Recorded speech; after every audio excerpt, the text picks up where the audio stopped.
spice must flow. Spice. Hello. Still there. Put subtitles in. Tom. Yeah, well, Put subtitles so it says like "Welcome to High Rollers." You made me edit the last intro. Did I? Yeah, I put the Tom face on it. Yeah. And I did the Megazord, whatever you It's Morphin time. Yeah, I put my face over. I'm going to have to do it again. I appreciate it. I didn't say the full thing. You don't have to do it that time. That's true. The render time on such a long. I know. Can we do a green screen of just doing a full Transformers Morphin time? Yeah. No, of course we can. Yeah. Just play that in intro. Hello, everybody. By the way. Oh yeah. It's been live. This is one of those live ones. My bad. The internet. I forgot. Yeah, we do sometimes forget that we actually make this a show that goes out to people. We sometimes forget that it's not just our weekly D&D game. Hello, everybody. I am Mark Sherlock Humes. I'm the Dungeon Master here on High Rollers D&D. Apparently, our audio is a little out of sync. Oh, So is that a thing that can be fixed? Hopefully. Oh, do I need to stop? No, you need to air your words. Okay, so now I am delaying. Like, I mean, it's impossible for me to do trying that. to fix this behind the scenes. Hello, my friends. But yes. Don't worry, we won't go live for the actual episode until the audio is fixed. Yeah. Okay, so I'll get a thumbs up, will I? Time to waste. I'll just keep going. So yes, we are High Rollers. I am joined this week by we've got Chris Trott. Hello. We've got Kim Richards. On the other side of the table, Hi we there. have Tom Hazel and Rhiannon Frost. Very helpful, Tom. Very helpful. We don't have Katie with us, unfortunately. She's not feeling very well today, but we are going to try and crack on and play our game as usual. A couple of announcements. Do keep me posted. Oh, do you need to go? No, I'm checking. You carry on. Okay, all right, I'll carry on. Hearing my own voice definitely isn't going to throw me off. So a couple of things we want to mention at the start of the top of the episode. The first is that we hope folks enjoyed watching the live show VOD last week. Lovingly put together by our sweet Thomas. Very good job. Thank you. And we're all fixed. Good. We hope that you enjoyed the live show thing last week. That is now available on YouTube as well. If you didn't watch it live on Twitch, you can go and watch it on the tubes and enjoy that there. Following on from that, we also put out a members video where we opened all of our goodies and our presents that you gave us at the VIP show. So many snacks. We still got a box of snacks. That is a members video, but if you're not a member and you are a very dedicated fan and you would like to watch it, just maybe pop along to our Discord server. Wink. Maybe there's a little secret way for you to watch it, even if you're not a member. Ooh. Yes, just ask around. You'll be guided around. Welcome, traveller. When you say the magic password, they will grant you access to the special. Well, what is the magic password? We now have to have a The magic password is... VTAC. Verily, thou art quintessential. There you go. Enter the Discord, say verily thou art quintessential. And you will be guided to the VOD. Yeah, and you'll be guided to it. So you can go check that out. We also have a brand new fan art video today. Wow. Big thank you to Chris Trott for putting that together. Boy. Don't thank me. I'm just a vessel for great fan art. It comes in and he channels it into a video. It comes up my nips. A couple of videos in there as well, one for each nip. But yeah, no, lovely new fan art. As always, we love fan art. It's one of our favorite things, and we love sharing it in the videos as well. Yeah, boy. If you are an artist or a cosplayer or you make cool props, which we did, then go and post it in our Discord, send us emails, post it online. Yeah. Bless you. Do post it in our Discord, send it to our email, let us know on social media, all of that good stuff, and then we put it into the fan art video. Let us know a name that you want to be credited as. Yes. I'm really dumb. I'm dumb guy. Big dumbers. Please. I know loads of people do fan art every single time, and I'm so sorry. There's so many of you. Every time you post a piece of fan art in the Discord that you want in the fan art video, always put the username or credit that you would like with it. Every time. Every time. There you go. Thank you. PSA from Chris Trott himself. Otherwise, he takes credit. Yeah, that's it. Yeah, he will. By me. I made this. You made this? I made this. I made this. So go and check that out. We got that'll play during the break.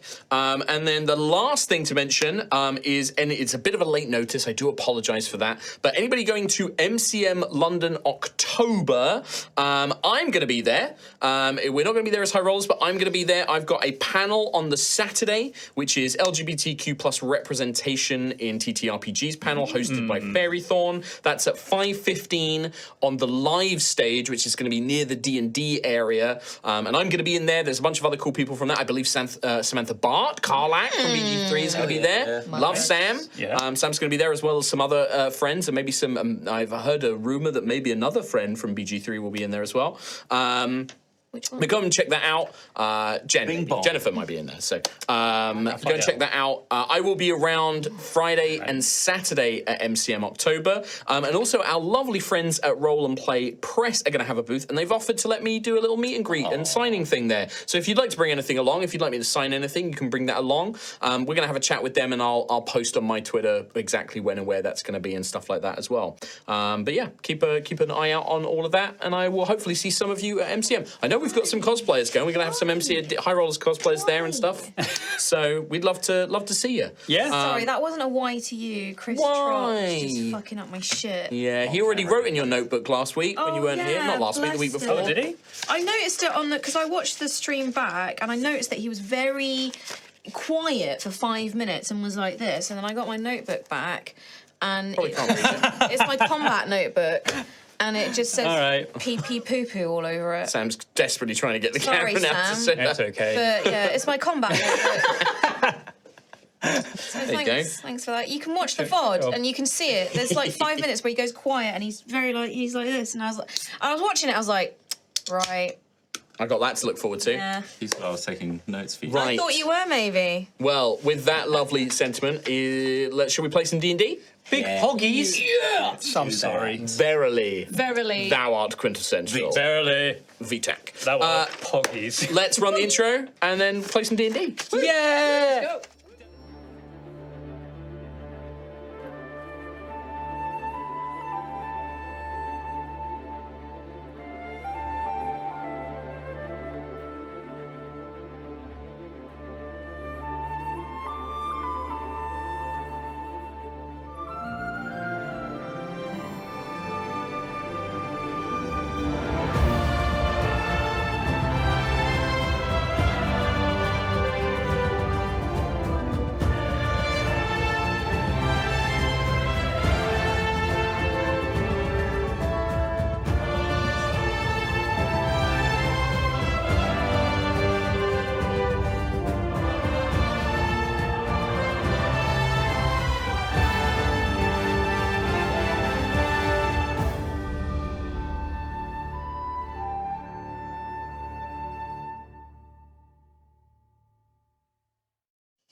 Welcome back to Altheya the Dragon Empire. Sorry, I couldn't get it out of my system.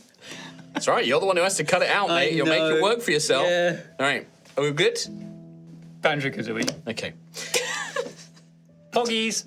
Welcome back to Altheya the Dragon Empire. Our heroes have begun a journey into the western side of Cauldra to an area known as the Ash Hills, once the site of a historic battle during the Civil War known as the Oriat Insurrection. It is a land that is plagued by a magical blight that affects the land and animals due to a possible corrupting effect of Crownsteel. They seek Sir Eldrak Ignis, a knight of Northvale who was sent here to recover a lost magical relic for Her Draconic Majesty, Lady Emberissa. They made haste towards an old ruin called the Ashen Citadel, hoping to search it and possibly use it as a base camp for their search of the Ash Hills. However, on arrival they found the ruins occupied. Using a terrifying new spell, Ophelia sent her own hand into the ruins to scout and discovered 2 prisoners trapped within, as well as mysterious warrior types holding them there. Our party successfully snuck in, and though some were engaged in combat, Rowan and Daisy managed to stealthily enter the ruin, locate the prisoners' belongings, and free them from their cage, hoping they would aid them in the battle to come. But for now, the battle continues. Perhaps when it is done, there will be answers to the mysteries woven into this little adventure. Nice. So, we do have a big battle map. I have rotated it to make some things a bit more visible because a lot of the action was taking place hidden behind stuff last time. So, to set the scene, we have a ruined keep out in the Ash Hills. There is a central tower that has a... I'll explain where all the enemies are actually at the end. We have a central ruined tower, about half of a tower with a ladder that leads up to the top. There's a ruined gatehouse which has like a little area at the top as well. Various ruined buildings scattered around, fallen walls and broken pieces like that as well. We have a semi-intact room that connects to one of the old pieces of wall with another wall and a set of stairs leading up to the wall tower itself, as well as a makeshift jail made of wood and iron that houses the prisoners that you encountered before. And then there is also a small campsite with tents and a campfire and beds and things like that as well. In terms of where everybody is located, we have 3 scouts, what I was calling the Reclaimer Scouts, who are all armed with these heavy-looking crossbows and armor. We have 1 on top of the gatehouse, 1 on top of the central tower, and 1 on top of the stairs overlooking the jail. Yep. We have a number of acolytes down on the ground near the tower, currently engaging with Rowan.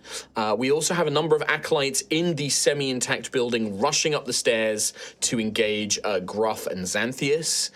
Daisy has dropped down and has just finished picklocking the door to allow the 2 figures out. And then Ophelia is actually on top of the wall, engaging some of these scouts and figures as well. Great. And I believe... Were you redoing initiative, or...? Not going to redo it. I want to say I'm pretty sure Daisy was the last person to take a turn at the end of the episode, because the last thing that happened was she successfully picklocked and allowed the prisoners the opportunity to escape. They've not quite escaped just yet. Remind me, please, Master DM. Yes. What do prisoners look like? I will say that in a minute. Okay. Before I forget, the old ADHD brain. Sure. Fate. Fate. Let us roll yes. the Crucible of Fate. Yes. Which I am still working on to improve. Huge. But Massive. Watch out. Whopper. The norm. the norm. All right, what have we got, Ree? 5. A 5. That's a dice for you. A 1. A dice for me. Massive. 5. 5. That's a dice for you. That's dice for someone. 6. That's a dice for you. And then my roll. Yeah. A 6. A dice for you. Lovely. Lovely collection. 4 on our side. So do remember, Crucible, you can use the Fate dice to bolster your attack rolls. So if you really want to land an attack, you can bolster saving throw. Yep. You can also boast an ability check.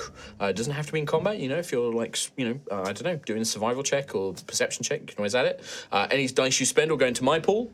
At the moment, my pool is mainly going to be used for either enhancing damage by the enemies, or maybe they have special abilities that need Fate points to burn to use special abilities. There are also items that you guys can get that can spend Fate to do things, but I don't think any of them are being used currently. So, I don't Ophelia. oh no, for once, not Ophelia. Not me. No, I wasn't looking at you. Oh, no. No, you're right. No, you're right. You're right. Yeah, you're right. It's my candle lantern hat. That's it, exactly Yeah, that, yeah. yeah. Every time you turn it on and on. Where's it Rodri? blazes. Give me that. Rodri? Rodri is currently safely tucked away. Rodri, your beast of burden is tucked away. We have a rudimentary alarm system set up right Yes. now Yeah. with Percy. And pots do. and pants. The Percy Pots and Pans panic Did I heal him? plan. No, I think he's. Did you? I thought he had been. No. No. Okay. I believe so. Does anyone remember what health he was down to? He had put taken it a small on. amount. My thingy. Very I can't good. believe the Whilst you walls look did that up, the 2 prisoners. Good question. Good question, Thomas. Thank you. The 2 prisoners. can ask it again if you want. No. It's Okay. fine. The 2 prisoners that you have been rescued are particularly unusual because neither of them are beings that you have and any of you have encountered before. One is some sort of tree-like being.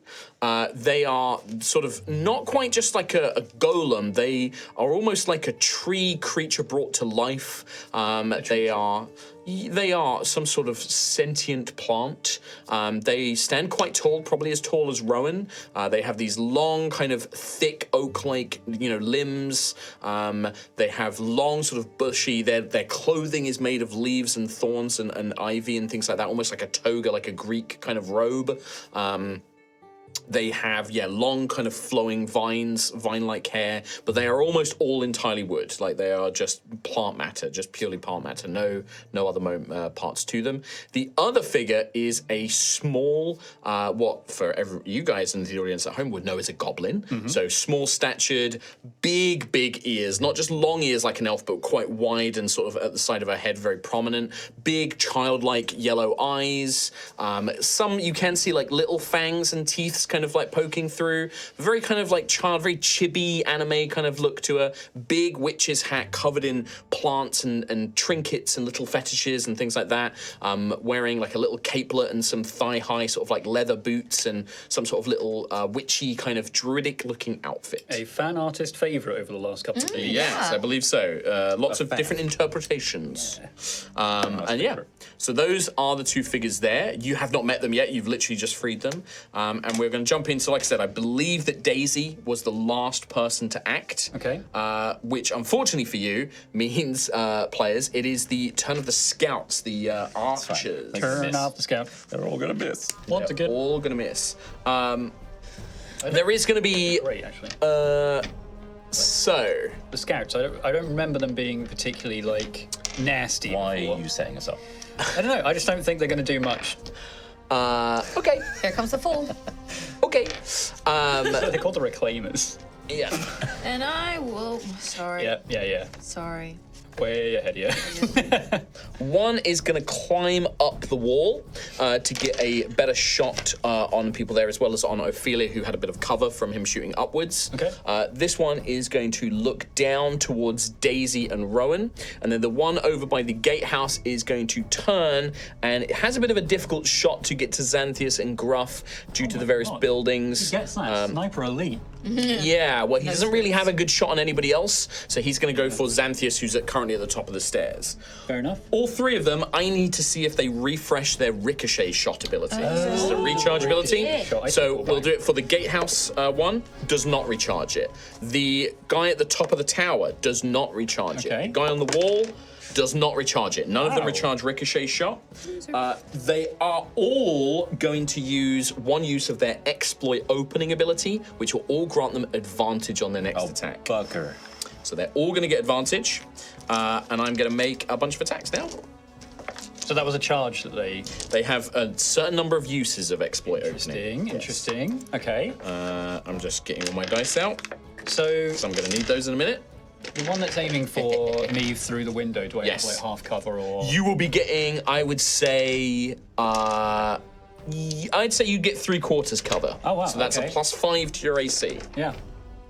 Sorry, I'm just making room because I'm going to need all these dice in a minute. Apologize. Right, Ophelia, you are within 10 feet. This person doesn't have any penalties for shooting at you, but they do get some bonuses because you are a close target and they're a sharpshooter, basically. Nice. So, with advantage, my highest is... Ooh, that's not great, though. My highest there is going to be, with the bonus, that's going to be 15 to hit. Just hits. Just hits. Because you are within 30 feet, they do get to add 2d6 damage that's it. with point-blank shooting to their crossbow. Justice. Justice. That is going to be 16 points of piercing damage with their exploit opening and their point-blank shooting. They fire this heavy crossbow. Bolt lands, slamming into you. Can I react to that? You absolutely can. Hellish Rebuke. Oh, Hellish Rebuke. I will Dex make 13. Dex 13. Unfortunately, they are going to succeed. These are very dexterous. Already half but damage. half damage. So as the flames leap out of you, the trick shot guy is going to throw himself back, avoiding the majority of it. 8 damage. Fire damage. 8 points of damage. I think you've hit this guy once, right? Or somebody's been hit. Yeah, it must be this guy, I think. Yeah, I've not hit him. It might have been Daisy. I think Daisy perhaps. might have Yeah. like just winged him. So how much? Sorry, 8. is that already halved? Yeah. Perfect. Wow. Yeah, it was 16. 16. So all right. So you see this man sort of throw himself back, and all of these figures that you're fighting, they're all wearing sort of black-stained or like sooty ashen chainmail. They have masks kind of like pulled up over their like noses and mouths. They have thick lines of soot and ash drawn about their face, mimicking what you've seen on Xantheus' hand, where he has this kind of Crownsteel mutation. The patterns that they've drawn, like tattooed on themselves or painted on themselves, mimic that. Okay. Cool. And you can see that their clothing is quite tattered, but all their weapons and equipment is very well maintained. They're big fans. But yeah, that's one shot towards Ophelia. The next shot, and unfortunately I think because the guy on top of the tower has a clear shot towards Daisy, and she's just picked the lock, Yeah. I'm actually going to take a shot at Daisy, unfortunately. I'm sorry, Katie. But that's a terrible roll. That is only going to be, even with advantage, I rolled a 1 and a 2. Wow. Which is terrible, and again, proving that there's nothing wrong with my dice.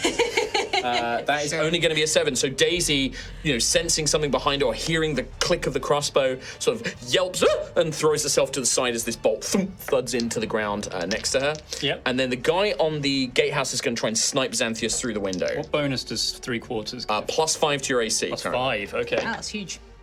So with advantage, my highest is going to be a 16. Nice. I've got 19. 19. So it's probably it impacts against the wall, right? As the cover's what saved you there. So the crossbow bolt thuds into the wall I pulled itself. Gruff in front of me.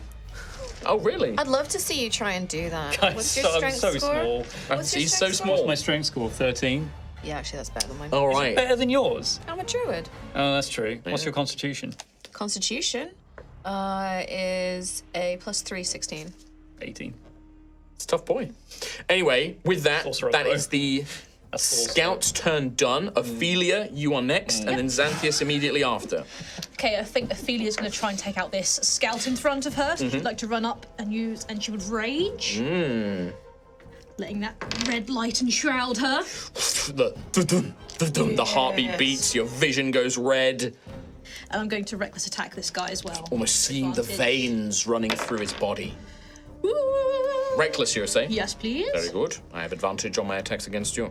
16 to hit. 16 against these guys will hit, yeah. Amazing. Raising They're veracity. their thrusting chainmail it. weighing them down a little bit, not giving them as much maneuverability. 5. So 7 total damage with veracity. 7 total points with veracity. So you strike in. They're quite tough. You heavily bleed him, though. Whatever wounds you deal, he's clutching his side, and your nostrils, Ophelia, fill with that delicate tang, that iron residue of blood as you see it dripping down onto the floor, onto the stone, rather, of the wall, as he's now holding his side, where you've stabbed him, as he is now bloodied. Amazing. Perfect. Anything else on your turn, Ophelia? That is good for me. I'll just stay in his range for now. All right, Xantheus is up next. So I'm looking down the stairs, and there are the 2 reclaimers, and also So, the leader, there's some sort of leader figure who was with them all. Yes. He was at the top of the stairs. He's basically been dragged through by his companions, who have basically all pulled him back, and they've moved up into the stairs to block Yes. your path to him. He's now at the bottom of the stairs, in the room itself. There are 3 of these acolytes in between you and him, basically. okay, but are they all ablazing? I remember the acolytes or the reclaimers were burning. And I've got heat metal On the main guy, main yes. guy. The Sacred, I've been calling him. Yes, I believe so. Do you know what? I can't remember, so I'm going to give you the benefit of the doubt and say they are all burning. I don't. right? Yeah, I don't remember them taking a turn to put it out. No. These guys are minions, but I'm using the Flee Mortal minion rules. So what I'm going to do is I'm still going to do damage to them, which is going to reduce their sort of hit points for, like, things that aren't direct attacks, right? So, like, sometimes if you catch them in an AoE, you need to do a certain amount of damage to make sure you overkill the minions and stuff. So I'm just going to have this affect them. But who knows? Maybe it will kill them. Maybe it will be enough. Can I if I run down the stairs, like how long are the stairs? So keep in mind, And it I is have half movement. moving through these guys is difficult terrain. Yeah. So your half movement. Also, you will take an attack of opportunity from each one you move out of the threat range for. Yeah. You would have to move. It would take all your movement to get to the bottom of the stairs, and I'm going to say 2 of them will get attacks of opportunity against you for that movement. Because I'm, and then when I'm at the bottom, what I intend to do is I want to get to the bottom of the stairs, so I'm out of range of Gruff. The guys are still in range for my Thunder Step. Gruff will still be in range because remember, it's a radius sphere around you, I believe. Oh, that's true. So Gruff will still be in range. Like it will be Within 10 feet. because it will still be blocked. There's still access to Gruff Okay. from the stairway. Yeah. All right. In that case, I won't do anything too flashy because. On top of that, I'm also hoping to look out the window and thunder step onto the gatehouse next to this guy, but that's a whole thing. Roll a d6 for me to see how much burning damage these guys take. as well. Burning. They take 4 damage. All right, 4 points. I'm going to reduce their sort of minion health, basically. Well, I did ask them how much they fear the fire and that I would test the theory, so I'm just going to do another burning hands down the stairs. Okay. And try and catch just all of Because them. I think you did Dragon's Breath before. That's what caught them all before. So burning hands, which Saving throw, right? comes from my Crownsteel corruption, so would come out of my Mutated hand. mutated hand. Very good. They all make dexterity saving throws. All right, dexterity saving for throws. 14. From these guys. All right. First one fails. Top of the stairs fails. Sure. Second one fails. Hell yeah. Third one fails. Actually, just barely fails, but all 3 fail. does that get 15-foot cone. 15-foot cone, so does it get the... Not going to reach the guy at the bottom. The stairs are about 15 feet tall. So you're catching everybody on the stairs, but you're not going to quite catch that guy. Could I make a plea to the faithful gods to, instead of enhancing the power of it damage-wise, I enhance the range of it by just enough to catch this guy as well? A devil's bargain, you say? I still take the damage. So here's the thing. Okay. This is going to be a complex devil's bargain because there are things you don't know about your Crownsteel. Oh, good. Crownsteel has types, and the types are very set things in what they can and can't do. Oh, okay, so mine does. So yours is a damage-enhancing Crownsteel type. I love you There for is giving that to me. another Crownsteel type, which allows you to boost things like range and things like that. In a similar way to like meta magic. I will allow this. It will cost you a fate point, Yeah. but also it will make a bigger narrative change in that it will make your Crownsteel unique, which will have greater consequences down the road. And you might not be able to do this again. Maybe. It'll probably be another devil's bargain thing. If you're willing, then I just wanted to extend the range enough to also hit this guy, this other The sacred. leader, the sacred guy. I'm telling you now, I will let you do it for a fate point. Yeah.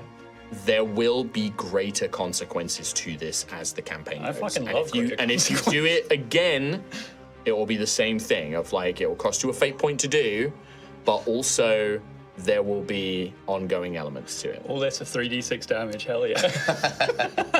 All right. Do it for the RP, bro. Yeah. Spending a point. So before I roll my saving throw, Okay. Xantheus, what do you do?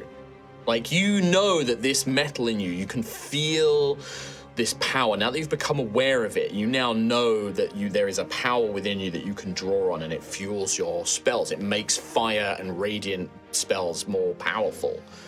You know that.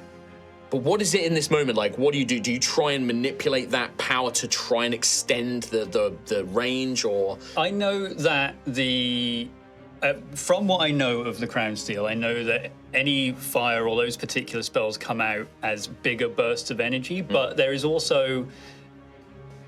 There's something about, I think naturally, that he's got that sort of bead of Crownsteel. He is like my target. I want him... You want it. I want him gone for no reason that I reasonably can understand. And I'm just imagining the bottom floor of this building as just an inferno. So as you begin to imagine that and you reach out for this power, time almost seems to still for you.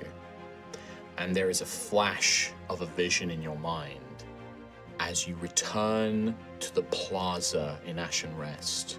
and you see a figure wrapped in a ragged, ruined cloak with golden skin drinking from a fountain.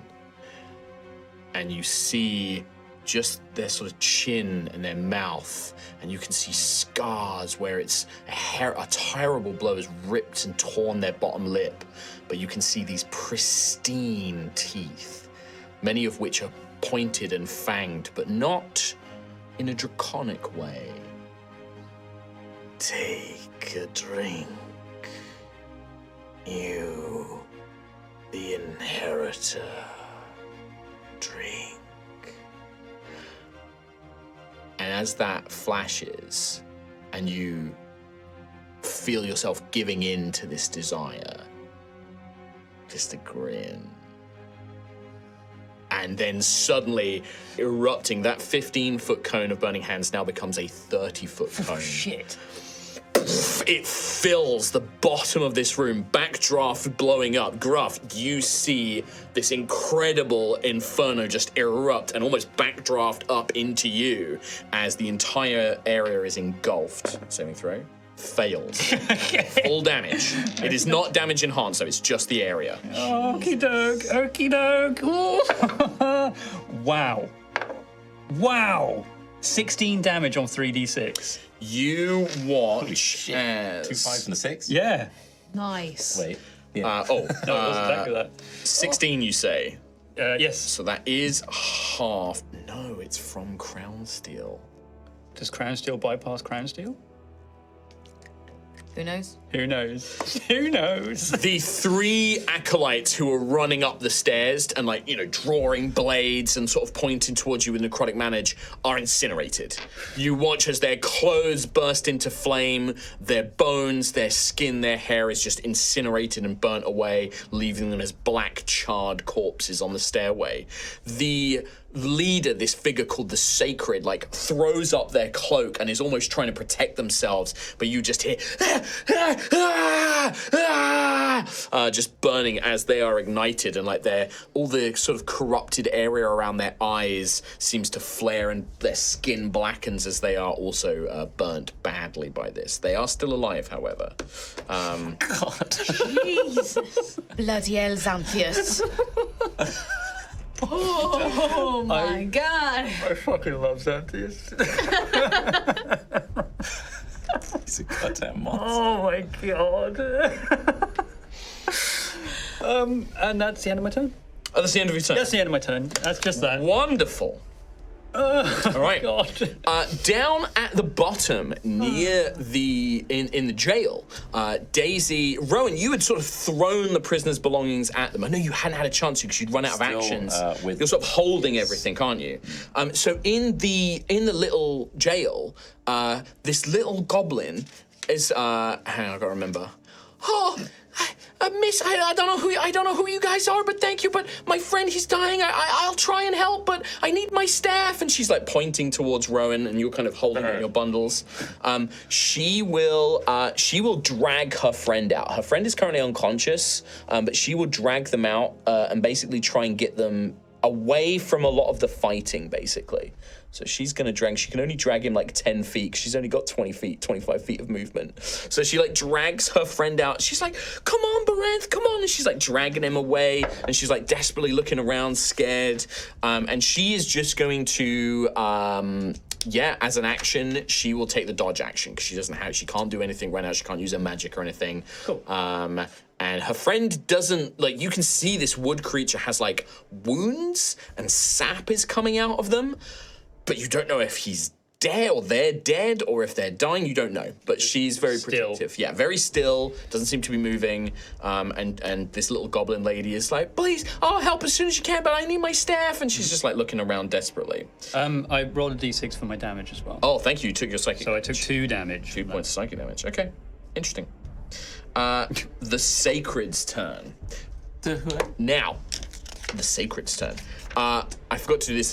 This would have been a reaction. Okay. When you incinerated his 3 minions. Yeah. there is a moment where he's burning, but just as they die, he reaches out his hand and he almost grabs some of their life energy and pulls it back in. So when a creature dies, he gains this and he slams it into his chest, and some of his wounds and burning fades away as he heals himself for 14 points of HP. Shit. Oh my god. Big heals. Oh my god. He is still bloodied, but yeah, you watch as he kind of, that was a reaction to one of his friends Yeah, dying, yeah. basically. Sorry. So many questions from this boy. Where was his Crownsteel again? He's wearing it to an amulet. An I amulet, think. okay. Yeah, or a circlet. I can't remember. One of the two. It's either like I an feel like I amulet or a remember circlet. it being like. Yeah, I think it's like a circlet he has on like his head. It's like Yeah. a small piece. Cool. No, it's just- and you can see that he has Crownsteel corruption around his eyes. So it's kind of like almost like a mask, like a bandit sort of like thin band of it around his head, basically. Yeah. Okay. And his eyes have a very draconic-y golden color to them, basically. So that was a reaction. On his turn, as a bonus action, he's going to, in fact, actually, he's going to move out of the room first.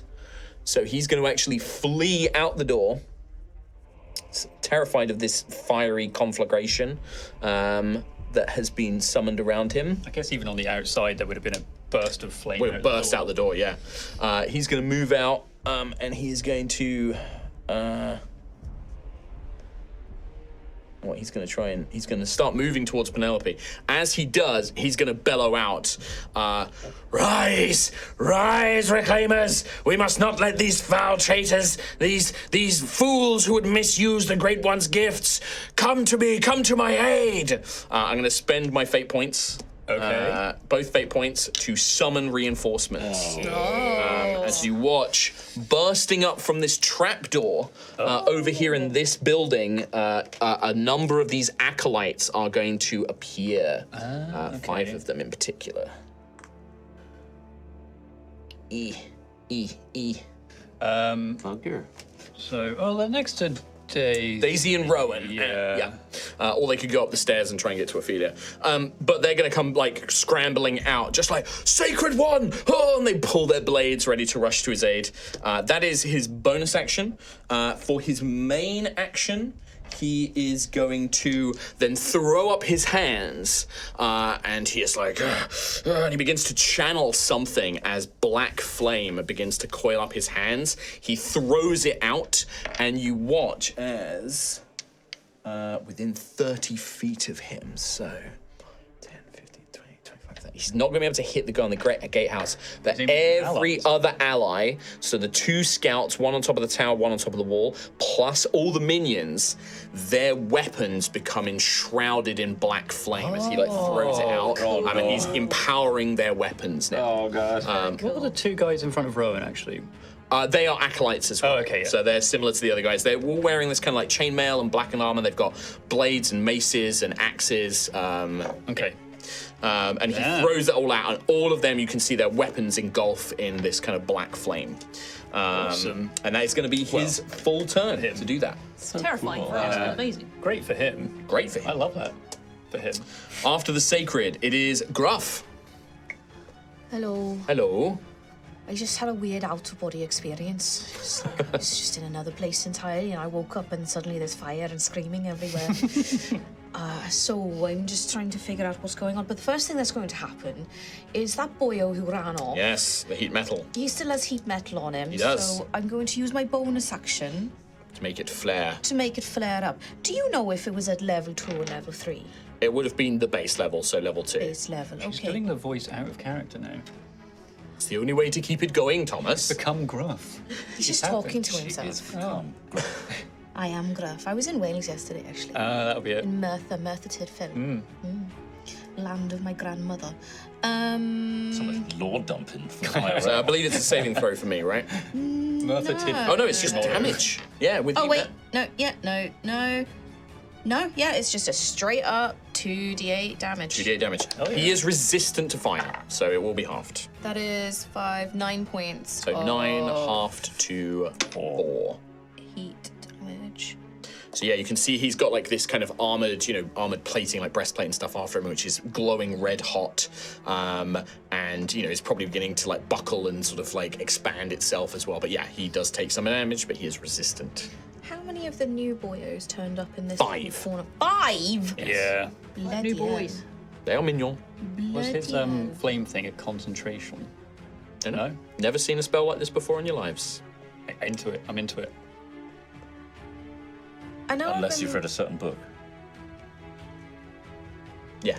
Oh, right, okay. I am using Flea Mortals by MCDM, my good friends at MCDM. I know I've been playing this game for like 8 years now. Yes. I have concentration on heat metal. Yes. But I can cast a spell that does not have a concentration. Correct.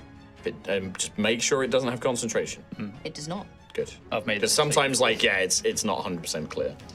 In which case, I'm going to point my staff. My illusory siren is going to fly out towards the 5 new boyos who have appeared.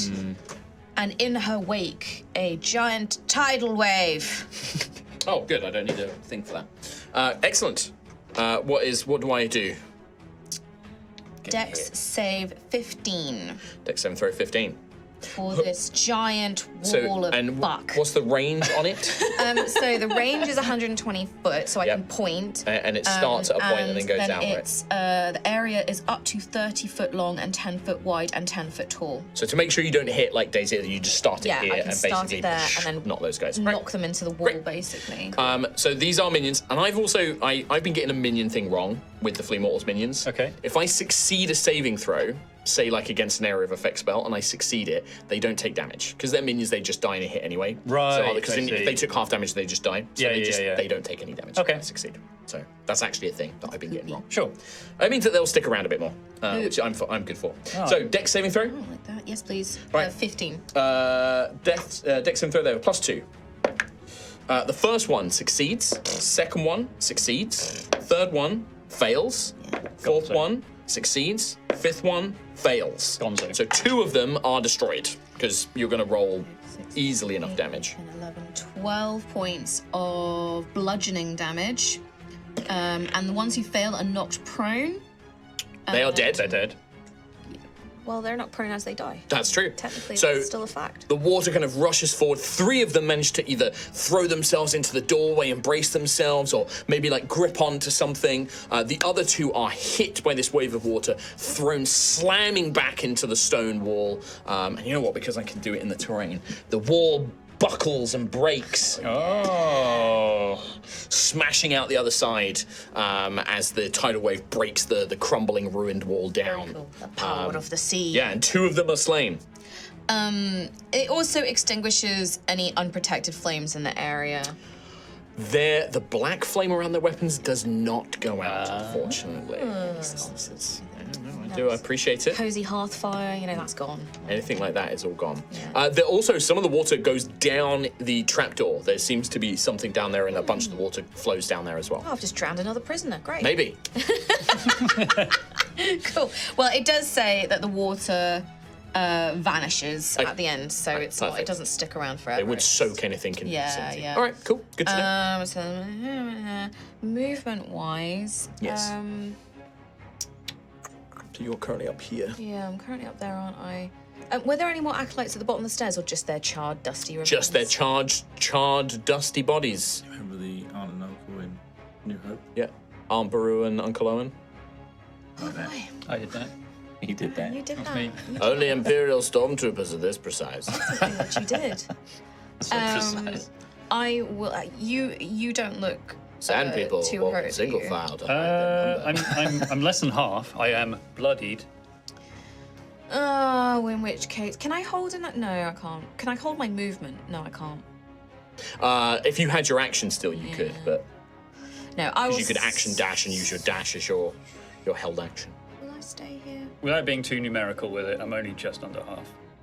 Yeah, I really don't mind you guys saying. I have what height it 19 is. out of 42. Squishy and Nah. weak. Any movement or bonus action? I'm gonna go down the stairs. Into the building? Not 45, 35 foot of movement, pursuing this chap who thinks he has 15. grand ideas. So you basically get to the doorway. You are basically in the doorway. I'm going to put you outside, but you are currently just within. Yeah, as he's going, it's like, Yeah. You do it more Welsh. Oh, I don't think he's going to recover from that one, boyo. I don't like this. Anything else on your turn, Gruff? You're really fucked up, young man. Rowan, you are up next. Did I do that? I am up next. You are next. If it sounds like Gruff's turn is done, I'm so done. it's Rowan. Rowan is going to turn his back on these two, cradling these weapons. Okay. And he's going to throw the weapons towards the two in front. Okay, great. So just sort of throw them on And the using his ground. back as like a... You can easily throw it into like the space next to him, easily enough. What would you consider that to be? Free action. Just a freebie. Let me have it. I'll let you have it for free, but you would provoke an attack of opportunity because you'd have to move to them, drop it, and then move back. That'd be a free action. That'd be a know move what? action. Deal, devil. Okay, all right. So you basically move up to them. Well, actually, I'll let you pick. You move up to them, you drop I'll stuff move on the up to ground. them and drop it off as a bonus action. Attack of opportunity, group attack. 12 to beat. That probably is going to actually be all right because I rolled very badly. So even with the group attack, which adds another What about that one, fancy... no, enhanced? 7 to hit. No, only enhances their damage. So 7 to hit. So you managed to just bundle past. Got invisible again. A reaction. Where's he going? You move up to Penelope, or the goblin, I should say, at this point, and you just drop your stuff. She's like looking up at you, like, oh, and she like holds her hands out and like takes the staff. For you. Yes, And, thanks, mister. And she like takes the bow, and she's like, Baranthi's got your bow, and like she puts it down next to him. And then, as a bonus action, I'm going to Healing Word Baranth. Okay, See if it works. sure. So it's I'll do 2d4, so that's a level 3, right? It should be 3d4 at Can't level just 3. stop outside. Yeah, really abrupt. Yeah, I'll do 3d4 at level 3. Plus your modifier. 10. With your modifier? Wee. Nice, I 10 rolled 2 on HP. each dice. So Baranth is currently now That's at mad. 10 HP. So that was my bonus action, right? What's your bonus action? So you've used your move and your bonus. I haven't used my whole move, though, have I? No. Just as a point as well, when you weave the healing word, like, is it you play like a note on the instrument? Was it? I'd say for, all Speed. future combat, Yeah. I don't need to pluck a string No. to do so. I can resonate this tone. So there's always a tone that comes out and an energy of like green-blue energy that comes out. So when you do the sort of almost like the because this whole area, you're just on the cusp of the Ash Hills. There's still like patches of green grass and things like that. As you do the note, almost like the grass and the vegetation around Baranth seems to almost become more vibrant and glow. And you see these little green motes kind of float up from his body as this wooden face is like a wooden carved face. It's just eyes and a mouth. There's no nose or anything, but the eyes open and they are filled with a vibrant greenish yellow light. They just open and the mouth then like kind of stretches almost, and you see like the body begin to twist. Welcome back, friend. Thank you That's for helping me. Where is my bow? And he kind of grips it. They grip it. Right there, I'll be right back. And I'm gonna turn around, whip my sword out, and go fight these fuckers. Sure. I'll allow it. Thank you. What do you mean? Tis within the rules of the game. Yeah, exactly. I'll allow it. Oh, cool. 7. 7 does not hit, unfortunately, no. They just like bring up one of their swords and parry it basically as you go to strike That's them. basically that for me. Great. Done. Good turn. Top of the round, the Acolytes. These 3 are going to, they're going to come and rush and surround Rowan because they've got all their friends there already. And these Acolytes work better in a team. So they are going to rush around you, Rowan, and they are going to all attack you in a group attack. Bring it. And they are going to use... okay, no, they've got a different thing for exploitiness. Are they all enhanced with All of their weapons are enhanced, so this is going to add stacking damage to the group attack. But let's see if they hit. So I've got 5 there, so this is going to be They are soaking wet as well, though, so they make that 16 to hit. That is going to hit. No, the water So disappears. this is going to be They are not sodden. 4, 6, 8, I'm gonna have to 10 work on that. plus. I'm gonna workshop it. I mean, technically, the way this ability works is... Yeah, this is an extra bunch of D4s I'm going to do here. So that is going to be 10 slashing plus... Don't eat your dice. Why? Because you're going to choke, and I don't know the Heimlich. One of you does. No, but it Chris was a Trott. great clip though. Rowan takes 10 slashing damage and 11 necrotic damage. 21. I'm going to use stones in your Okay, yeah. Suddenly Sounds and I mixed up between stones. My and name's stones. Rowan, and I'm gonna use stones and endurance. Painful, isn't it? I'm going to use D12 out of the mouth. Can you do this against necrotic damage? Is it all damage types you can use stones and endurance? Reduce the damage. Nice. Okay, so 21 total. So, minus 6. So 15. 15. 15 points of damage. Yeah. Still good? I'm still good. Okay. He's But that hurt a still lot. standing. Yeah. Better than ever did. I'm down to 19 out of 38, Tom. Alrighty. That's what I was hoping for. Precise. Specific After numbers. the acolytes go, it is Daisy's go. Daisy, do a murder. Well, I think because she kind of really wants to get a sneak attack. These guys are technically up, so I'm actually going to have her move around, Look at you. and she's going to try and sneak attack this guy, Oh, the Sacred. secret. Put that She's going to try and sneak attack. Yeah, do it. With a Radiant Blade. Oh, her first attack, he parries it. He has like this kind of wicked curved knife. He parries it. She summons the second Radiant Blade and is going to try it with her offhand attack. That will hit though. So yeah. it's slightly less damage, but she does get sneak attack.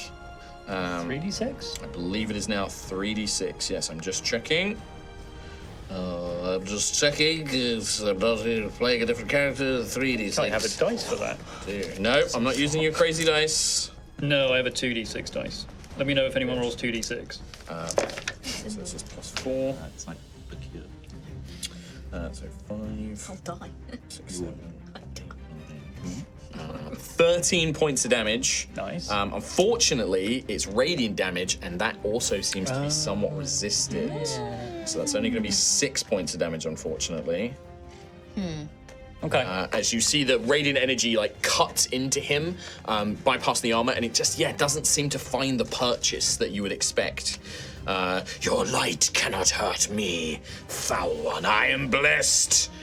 As he looks towards, and Daisy now looks quite panicked. So that's her movement, action, bonus action. So that's it. She's done. Yep. The scout's turn. I will see if their ricochet shot regenerates. The gatehouse Yep. regenerates ricochet shot. The tower does not regenerate it. Guy up on the wall does not regenerate it. So I am now going to have ricochet shot from the gatehouse is going to go into Daisy and Gruff. So I get to make an attack against you both. Dang. I'm going to use a second exploit opening to give me advantage technically on both shots. This is cool. Sounds I OP. like it. Sounds does say it does. Blame Matt Colville. I will. I'll add it James to the list. Picasso. The shot against Daisy, 2 3s. Wow. Awful. Absolutely Huge. awful. Love that. Gruff. Oh, 2 18s. Big old. Swings and roundabouts. It's a 17. I think I'm going to hit you, unfortunately. However, I don't get my extra damage because you're too far away. I do, and I don't get the necrotic energy either. 7 points of piercing damage. Ow. Oh, ow, I'm down. I'm nowhere near it. The guy on top of the tower. Oh, can you make a concentration for heat metal for me, please? DC 10. Oh, yeah. Do I add anything to this? I know I asked this. Constitution. Constitution. What did I do last time that was... I can't remember. Heat metal. It's gone. Oh, unfortunate. Oh, In that case, that actually frees up my second guy. He's going to take a shot at you, Ophelia, Yeah, fighting the other buddy. let's go. He does have advantage because you reckless. I am reckless, yeah? It's not a natural 20, but it is a 17 was the same plus face. 23. Yeah. So it's going to hit. Now, are you resistant to necrotic damage? I am not. I'm a node. I'm a not. We gotta fix that. I know, I need to be undead. Gotta kill you. Yeah. What? Again. That is going to be. What was that bit? What? I'm not undead yet. Don't like that last word there. There's a plan. 13 points of piercing, which you are resistant to because you're raging, raging, so and then that's 3 points of necrotic. 6. So, yes, round down. And then 3 points of necrotic. And 3, so 9 total. 9 Yeah. total. Perfection. And then the guy you're in melee with, That would be perfection. what am I doing? he has like a bayonet on his crossbow, and he's just going to try and bayonet you, basically. Yeah. Bayonet. Yeah. Only a 14 to hit. Just hits. Just hits. That is spot on. Alrighty. So this is going to be 8 points of piercing, so 4, and then 1 necrotic damage. So 5 total. 5 Lovely jubbly. Just chipping away. Just. Oh my god. Oh my god. Yeah, my if I God. try and move away, That was pretty fun, huh? I'm just going to get that attack of opportunity. There we go. How bad are you looking as Ophelia? Feely's looking pretty. She's Bloodied?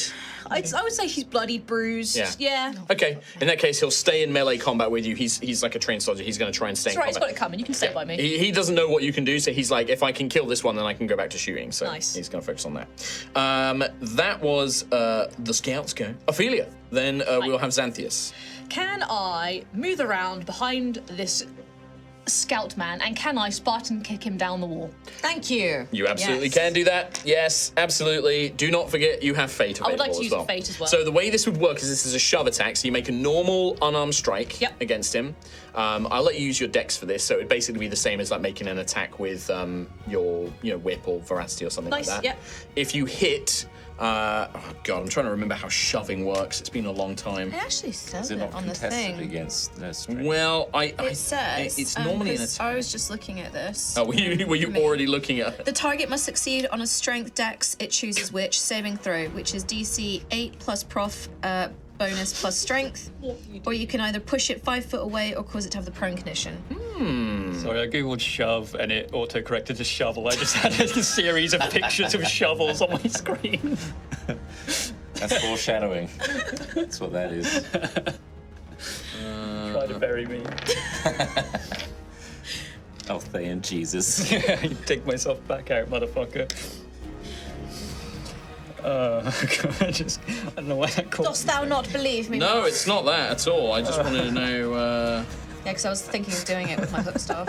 I'm also just annoyed that I can't. Oh God, it's so. Sometimes D&D Beyond works, and sometimes it does not. Yeah, it's a bit funny, isn't it?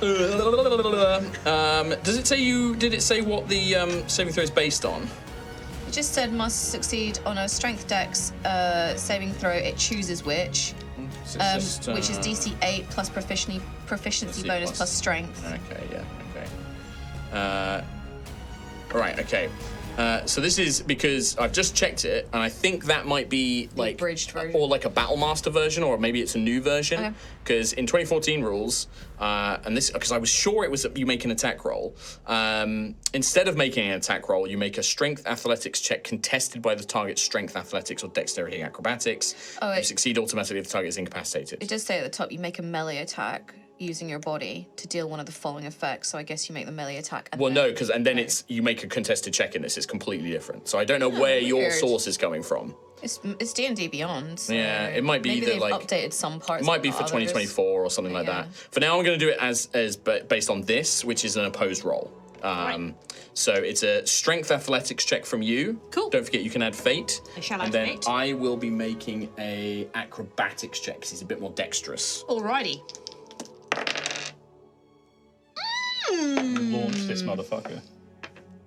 23. It does beat him. Like I rolled really high. I got 21. I thought, whoa. But no, you managed to do it. To fate, my friend. Oh yes, thank you very much. Yes, thank you. No, sorry, Kim. It's not that I disbelieve you. I was just like, I'm sure no, that it that's. is. I remember it working a different way, Yeah. but I think it might because there's also like Battle Master and abilities, or like it just monks means- get like an It's ability. just on my unarmed strike, like there. Like, Weird. Yeah. So they get knocked down. So this is about Pete, tell me 5 this. feet here. Downstairs. So they're gonna go prone here. They're gonna take some damage, but I'm gonna see if they then fall either like they keep going. rolling. Yes. I'm gonna make a dex saving throw. I'm gonna make the DC 13. Which means I need a 9 or higher because they've got a high dex. Sure. If he does, he manages to grab himself and stop himself from falling off. If he fails, he's going to fall the full 15 feet down. Yes. Natural 1. He goes down the trapdoor. Roll 2d6 for me. Don't 26. Don't trigger me with that, because I've already had that incident this week. Oh my god. 5 that total. 5 total, so he takes another 5 points of damage. Yeah, you just Spartan kick this dude. He rolls, he tries to grab, he's too late, he goes clanting around. I'm also going to say he drops his crossbow.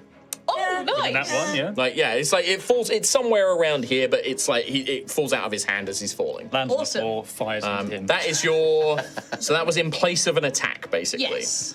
So can I just spider climb, sprint down the wall behind him, basically? Yeah. So you go 5, 10, How does that climb 15, up 20, on stairs? You go, 25. like horizontally. on this? You can literally get down onto the floor next to him. Yeah. Can I like place a boot on his neck or something, or just Yeah. keep him on the ground? Just... Yeah, I mean, well, you know, for now we're going to say it's like otherwise because that would be a full grapple Yeah. to try and grapple him. But you can definitely like flavor, put yes. for flavor, you've got to put a boot on him. Yeah, absolutely. Yeah. Yeah, love it. And that'll be my action. That was my turn. All right. Just keeping him down there. Perfect. And then we go to Xantheus. Yeah. Me. Sorry? Me. No, I was just imagining him like, yeah. Love this shit. Essentially how I almost fell down into my basement this week. Yeah. Sorry, I can't see behind the tower there. What's I this? think this might be like a D&D Beyond fuck up or something like that because it's also Daisy on unarmed strike. It's got grapple and then Yeah, shove, yeah. but shove and grapple in the player's handbook work completely differently to what wow, it's so they've saying. just So written I some don't know if words. this is like a monk thing and it's just Yeah. given it to unarmed strike because like I Right. know monks can do a thing that when they hit you Yeah. they can like push you and stuff. I don't know. I'll have to Weird. check that out. I will ignore it in the future then.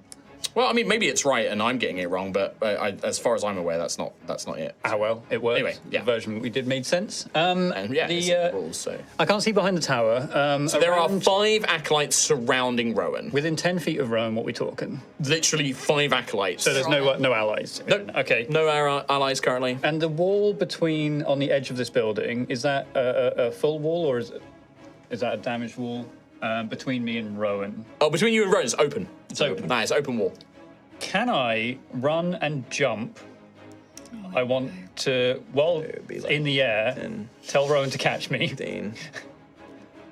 Okay. So you get it takes about 15 feet of movement to get to the edge. And then you're going to jump like 10-ish feet like out into the open air. Actually, I've just realised how far away he is. He's very Yeah, he's far. Quite far. 5, 10, 15 20, 25. 25 feet. 25. Okay, that's a big jump then. 15 foot. Yeah, no, that's like Olympian level jump. But from a height though, I'm like 15 feet in the air. Yeah, and you're not going to go 25 feet horizontally. Okay, sorry. For some reason, I saw him as way closer. No. That's fine. I had a thing. It was going to be Epic. banging, but yeah, here I stand, rapidly coming up with a new plan. But talking over the entire process, 'cause Distracting content- yourself because you're trying to make content. No, yeah. You could just let us do that. No, and you focus on don't your you worry. turn. Hey, it's my turn. This is my moment. This is I'm my gonna fuck up. Perfect moment. this is my spotlight. Sure. I'm It gonna is decidedly so. no, don't worry. Watch this though. You ready? I'm gonna borf this one hard. Oh, Watch no. this drive. Yeah, here we go. It's so bad. I'm just gonna shoot a chaos bolt. Okay. There you go. I'm gonna shoot a chaos bolt. I'm gonna shoot this at. So line of sight, you can only see the scout here, and then the 5 acolytes. Line of sight wise, the sacred guy is just out of line. Like if you came down off of the building, Right, yeah. you'd be able to see him, but he's just out of line of sight, and so is this guy technically. Okay. I mean, if you want to change your movement, like you could go to this window. Yeah, actually, I will change it. Can I shoot a chaos bolt at the scout on the gatehouse? The gatehouse, the far Yeah, one. the far Yes, one. absolutely. So you move up to the window. How far can they bounce? It's gonna make your cover slightly worse. Like you'll only get half cover up against the window. I'm trying to see if there's anyone within 30 of him. probably not. a tower guy. Is Tower Guy? Let me check. 5, 10, 15, 20, Or 25, maybe 30. 35. It's about 35, 40 feet. Unfortunately, yeah. That's fine. I'll still do it. So I just need to make an attack against him. So Okay. any cover? Well, he or- doesn't have any cover, no, because you're up against the window and he doesn't have like anything protecting him. Natural 20. Oh my god. Now the drive. So that means he takes 2d8 straight up, so 16. Well, here's the thing, Tom, because Chaos Bot has an interesting thing, doesn't it? It damages the thing. I think I'm just going to say that if you roll a double or whatever it is, because normally if you roll a double, right? You roll 2d8, and if you roll the same number on the d8s, then it bounces. Yeah, so I'm going to say that it still is on the dice you roll. It's not two. I haven't rolled 2 8s. No. That makes sense. So it's what? So it's 2d8 plus a d6 of damage, right? Oh, yeah, so it's 22 base. 22 before I base even roll before you my- roll, yeah. Bloody Bloody hell. Plus another 8, plus another 12. piss in my ass. And I'm going to call I'm glad you this. finally asked. I'm going to call this lightning damage as Nice well. to Okay, can you tell me how much damage total? So 22 plus what you rolled. 22, 34. 34 points of Bloody damage. hell, Harry. You watch as this ball lightning flies over across the ruin, and as it impacts them, you watch as their whole body seems to burst and change color and smoke and smolder as this takes this guy out in one. You're a monster. Scary guy. Hey, cool. It was a crit. It was a crit. Oh, I could have twin spelled it. I didn't know. I'm going to use my bonus action to convert sorcery points into yet more runes on my bods. Okay, great. And that's my turn. Alrighty. Just another more melty. I'm just going to turn to Zazie and be like, I think there's something wrong with Xantheus. He seems angrier. He seems a lot angrier than normal. See, I think he's using that dark magic. I think he's using it. Obsidius told him not to use it, and I think he's using it, Gruff. He's being a bad boy. I'm going to have to smack him upside the head. Crownsteel! All right, down on the ground, a little bit tucked away from the camera and stuff, we have Penelope and Baranth. Penelope is going to take a small step to get her friend Baranth and Rowan and some of these acolytes as she's holding her staff that you gave to her, and she's just going to be like, oh, my lady, please. And she slams the staff into the ground as you watch in a 10-foot radius around this little goblin, this little druidic witchy goblin, all the ground, like flowers begin to bloom, and you see like vines and things, as she's going to use her Vitality Bloom ability. You regain 10 hit points, Rowan. Yeah. Baranth nice. regains 10 hit points. Whoa. And all of these acolytes that are within 10 feet of her die from poison. What? Wow. Nice. And then also the Sacred's going to take 5 points of poison damage as well. Cool. Oh. He's resistant to poison, so he only takes a little bit. So he's only going to take Takes 2. two. Yeah. But you watch as, so all of these flowers begin to bloom, and some of them give little bursts of green, little motes of light, and as they touch your body, like your wounds and your energy seems restored, Rowan. And you see Baranth's, body, like sap kind of like goes back into his body, into their body. And whereas all the acolytes start, as this toxic miasma gets in their bodies and touches their skin, and they start convulsing and foaming at the mouth, and she's just sort of like shaking as she waves her staff, and that area maintains. It doesn't go away. Cool. So whilst that's in effect, anything within 10 feet of her either takes poison damage or heals at her choice. But she has to stay still. She has to stand still when she does it. Their turn, or the start of technically at their turn, so technically that healing won't come in until the start of your turn. I just wanted to do it for flavour, basically. Nice. But for the rest of the time, it's going to be start turn. So that's her turn. She's not going to do anything else. Baranth is going to stand up. Let's go, King. He is going to provoke an attack of opportunity because he is going to take a 5-foot step away from the Sacred, who is going to definitely use that reaction to try and strike with his curved blade. Unfortunately, it does hit. Baranth's got the black flame too. It does. Oh, it doesn't affect his own weapons. Oh, okay. It doesn't affect his own weapons, but it does have like a kind of. He's a nice guy. It does have like a black energy because he's hit you with this, and he did a bit of lifesteal with it. So, very low damage though, for only Not nice. Not nice. 8 points of damage to Baranth. Oh, so many things. I was about to say, why don't you, bump your ally Xantheus with your Crownsteel powers? But now that we've heard the No, I'm second slightly part of corrupting that, you all. You see as well, so he would heal up a small amount of that. You're going to end up life stealing us, aren't you? Yeah. We were worried about Altheya, but it's really this sweet boy. should have seen it all along. So the big tree person takes a step aside. He turns round towards the sacred who's just sliced him and stolen some of his life force. Yeah. And you just hear this very deep, resonant voice just, "You have broken your accord with my lady.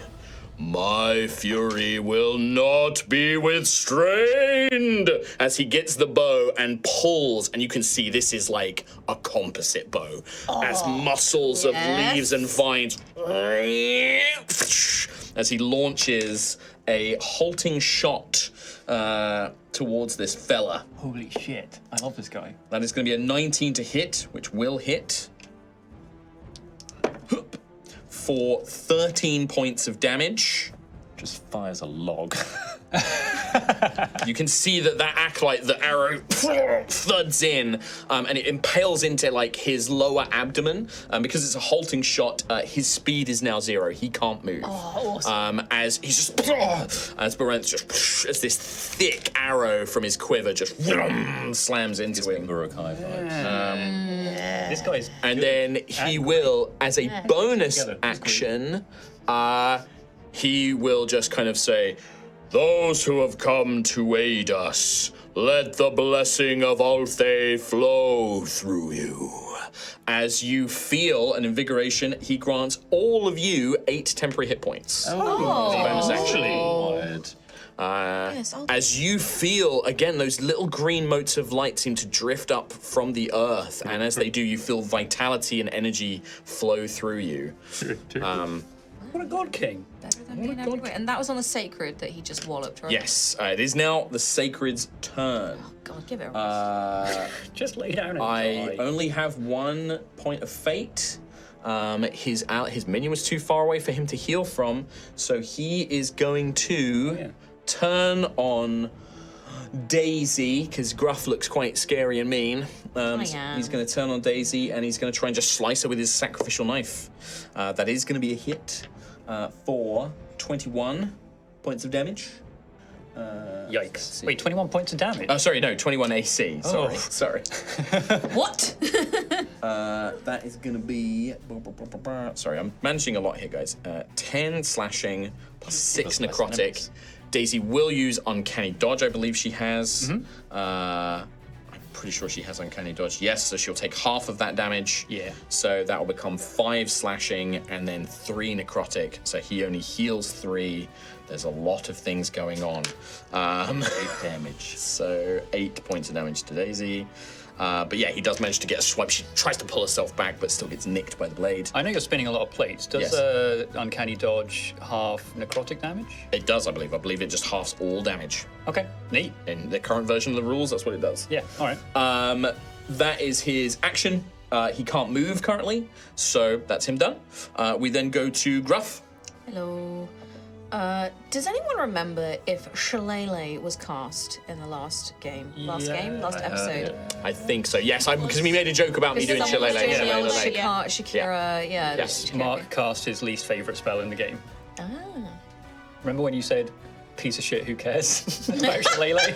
No, Yeah, you did. I don't remember that. It was about Doing the discussion spells about with- doing spells and spells and spells. Oh, yeah. I You mean, said Shillelagh. Yeah. Who the fuck so cares? yes, yeah, you do have Shillelagh. In which case, I will use my bonus action to chunk to activate my Masterwork Shield. Oh, and give Daisy some and cover. Give Daisy half cover. Great, that's an extra Nice. plus 2 AC. Yeah, so with a thunk, this kind of beautiful shield Fans out, yep. And you can now sort of position yourself to give Daisy some cover. So I don't know if I need to cycle round. No, because I think you were you would need to take a 5-foot step out just to join her. I think I'll so. do that. Technically, I think I was getting confused that you weren't there, but And then I'm going to whack with my staff. Yeah. Which is a 13 plus 7, so it's a dirty 20. that hits. And then I rolled an 8 plus 4, 12 points of damage. 12 points of damage. Almost infused with the blessing of Altheya. You would have. Oh yeah, so you got your temporary hit points. But, infused with this primal energy. It's almost like the Shillelagh seems to be thicker and sturdier and stronger as the energy slams down. You hear bone crunch and snap. You catch the guy on the shoulder and spine because as he's turned to stab Daisy, and something breaks and he just collapses forward. No! And he is done. Wow. As he dies, the black flame on all of his minions' weapons dies away. Beautiful. Hell yeah. Just gruff stuff. Anything else on your turn, Gruffith? That's me. Rowan. Rowan is going to put his hands wide, and then clap his hands super loud, rippling those little geometric shapes with a little glow and thunderclap. Awesome. 2d6. Do I need to... 15. On 15. Failure on the first. Oh, natural 20 on the second, so it's a success. So he will survive. 10 points to the other Minion. one. Instant smush. And the guy's dead, so he can't heal off one of his friends dying. So good order. But yeah, one of them manages to sort of like hunker down and resist some of the blast. You do see that as you do this, they kind of like realize that the sacred has fallen. The sacred! No! As they sort of look in your direction. But yeah, you annihilate one of these creatures, one of these cultists. Anything else on your turn, Rowan? Who's looking bad? Near me. Near you. I think everyone's kind Doesn't of... need line of sight. Oh, that one. Probably me. The vampires. You got some like... I think We're we about might. the same. I think we're all about. and you the got same, some temp actually. HP as Yeah, well. I've got some HP, yeah. So if you want to heal 1, 2, yourself. 3, 4, 5, 6. Okay. 3, 4. I don't know. You. 2, 1, 3, 2, 4. You set the rules. Yeah. Xantheus, Hi. you're getting a level 2, so 2d4 plus 4. Is he within range? Xantheus. It's 60 feet. Yeah, 60 feet, yeah. How much? I'd say you can just about see him. 9 points. Nine. Like, I'd say that Rowan would have to shit, like, you'd have to move like 5 feet I back. had to shit. He'd have to shit. Not my first rodeo. No, shift 5 feet away. But you say you don't provoke an opportunity attack, so. Very well. Anything else on your turn, Ren? That is it. All right, at the very top of the round, it is this one acolyte left. He's just going to try and stab Rowan. Yeah. That is a 15 to hit. Yeah. 2 necrotic damage. Enjoy that. Oh, wow. Doesn't have his, So doesn't have his sorry. buddies, doesn't have a magic weapon anymore. What's that meme where they're just slowly doing the... They just do the dance, the sort of wiggle. Yeah. You do take a little nick, you know, on the side. Oh. out of sync. But that's it for the acolytes. Daisy is up next. She is going to just throw a dagger. Oh no, it's ranged, isn't it? Guy up in the tower. Yeah, but I don't get sneak attack against him. That's true. My cover. She will throw it at this acolyte next to Rowan. Oh no, yeah, she'll stay next to you actually for the cover. Yeah, she'll stay next to you for the cover. She'll just throw a knife at this remaining acolyte. Nice. Hits. He's a minion. Dead. See ya. So who's Whips left? out a blade. The guy on We've the... got a scout down on the floor next to yeah, Ophelia, him. and then this guy up in the tower, who is in an interesting position. I've got an idea for him, but it's going to be very annoying. So Daisy's for her bonus action, she is going to, you know what? She's going to move behind Gruff and take the hide action Yeah. as a bonus action. And yeah, so she's like at a 25 stealth right now of like hidden behind Gruff. The scouts go next. So the guy on the floor is going to stand up, looking quite beaten up. Boot on his neck. Yeah, but it's for flavor. Yeah, it was for flavour, Oh, okay. yeah. So it wasn't a full grapple, but Sure, he's going to yeah, kind of like shove you off Ophelia and kind of get to his feet. He doesn't have a bayonet, so he just pulls like a knife and he's kind of pulls it in that military sort of backwards grip, Leon style. And he's going to have to try and fight you off. Like he can see that he's kind of a bit screwed here. Oh, no. They've seen the sacred die. He's going to disengage and he jumps down this trapdoor. Ooh! He like backs off, he like fends you off, gets to an edge, he hops down, like grabs on, and then scurries down and runs off somewhere beneath. Motherfucker. This scout on the tower is going to move over here and he's going to kick the ladder down. Wow. And then he's going to move up. He's just going to stay up there forever. Is that He's the gonna- plan? He's going to shoot Rowan. I'm a tower guy. He's going to shoot Rowan. Yep. Does he regenerate his ricochet shot? Well, we're going to get under the tower. Time for a siege. He does. against this one guy. We're just gonna So set he'll fire shoot to the Gruff and tower. Daisy because he's got Oh, he can't see Daisy. Yeah. All right, he'll just shoot Rowan. He might have line of sight on me, but I'll have mega cover. That face. 12. 12 hits. Yay! On the money. 10 points of piercing damage. Twink. Hey. He's just like, Oh, look at the ladder. Oh, come on. yeah. Wow. Okay. Is that how you want to play this? Is this what we're doing now? Is this who we I will are? never surrender. Okay. You're gonna run out of bolts, my guy. Ophelia. Ophelia's gonna be pissed that guys run off. Yeah. She's gonna sprint. Oh, she's. Are you going to go after him, or are you going to go after the guy up on the tower? Him. Yeah. Oh, but also I can get to the tower. Leave no survivors. I can get to the tower though. It's up to you. It's entirely up to you. Oh, but the basement has mystery. Basement does have mysteries. Not to flavour it further, he was bleeding a lot. He was bleeding. probably a lot. left. Yeah, Like a this trail. guy's uninjured, by the way. Yeah. Little blood trail. Sucky I'll go in the trapdoor. Okay. Yeah, do it. I mean, you can just climb down it, right? Yeah, I did. So he would have got 5, and then it would have been difficult terrain for him, so it would have taken him, like, he's at the bottom of the stairs about 10 feet down the corridor, and then he would have action disengaged. So he's only like 10 feet away from the tower, and it looks like he's running towards, you can see this is clearly like a sub-level of what would have once been the keep and the citadel here. And you can see that there's not much of it, a lot of it's collapsed in, but there's like a long corridor that extends maybe sort of 60, 80 feet, and there's rooms off to the side on either side. And it looks like he's running for one of those rooms. But he glances back and he's like, "Get away! I won't let you have our secrets!" And he's like holding the knife out to you. Why do you have to say that? Oh. You have secrets, bro? Yeah. Ah, so you do have They're in panic secrets. mode. Yeah, exactly. So you can easily get to him with your extended I'll movement. The fact you can just like sprint walk down the ladder. thing, yeah. You just get next to him in the dark. jump It is dark down here as well. There's only just a faint bit of light coming from the trapdoor. So like all your night vision and your rage Can he vision. see me? He can just barely see you at the moment. You're just a go, like, silhouette full coming predator. down the trapdoor. But also, you could run along up the on the wall. ceiling. Yeah, exactly. So you're like, Yeah. he's like, oh, what abomination are you? Yeah, running along the ceiling, and I'm gonna just get above him. Yeah. Tell me what you're doing here, or I might let you live. Oh, give me an intimidation roll. I'll let you have advantage given your situation. Yeah, what is that? Is that Could spend a fate. Oh, it's too late. Too late now. 9? Only a 9. Yeah. He says, I will never betray the descendants. I am a reclaimer. So we got the name wrong. I will soon see what you really are. And then, can I? Yeah, I'll say that was a free action. I'll by the just way. fall down on him and just bite him. Just do a bite. I'll Go just for do it. a bite. Ah. Yeah. Yeah, love it. Yeah. You're Yeah. reckless. Yeah, reckless bite. Yeah.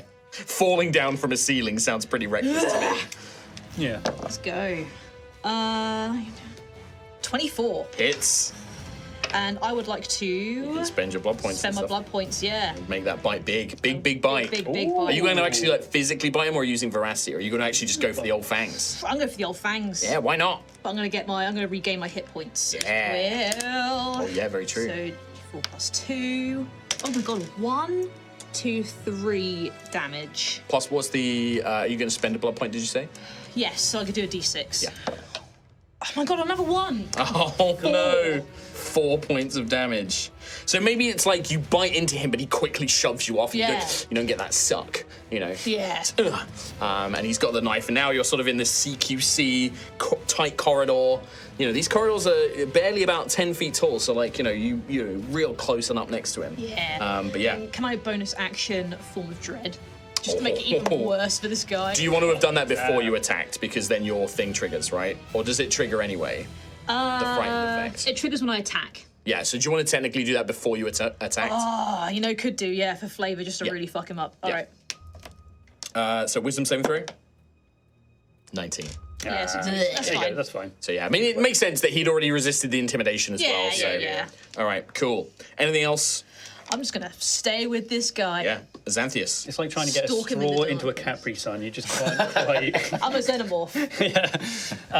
This guy, hey, he's holding a siege up there. That kind of fucking sucks. Oh, If only Rowan, don't forget, on your turn, you would have gained another 10 HP from Penelope's aura.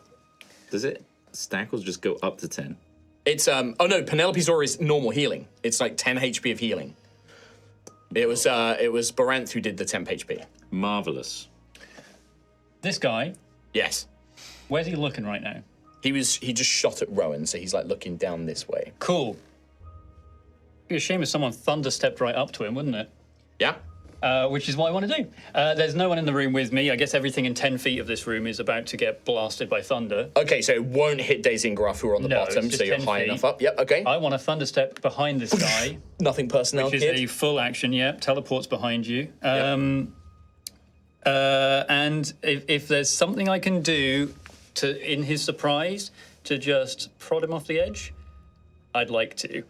Action. I'm afraid that even a devil's bargain, I'm not going to let you have another free action. Fair enough. In that case, bony action. I've already used my flame breath, didn't I? You did. Did. Didn't I? In eye. Balls. That is my turn. I'm just here behind him. Okay. Ooh, All right. Nice. I say. After Xantheus, it is Penelope and Baranth. So Penelope's going to maintain concentration on her aura.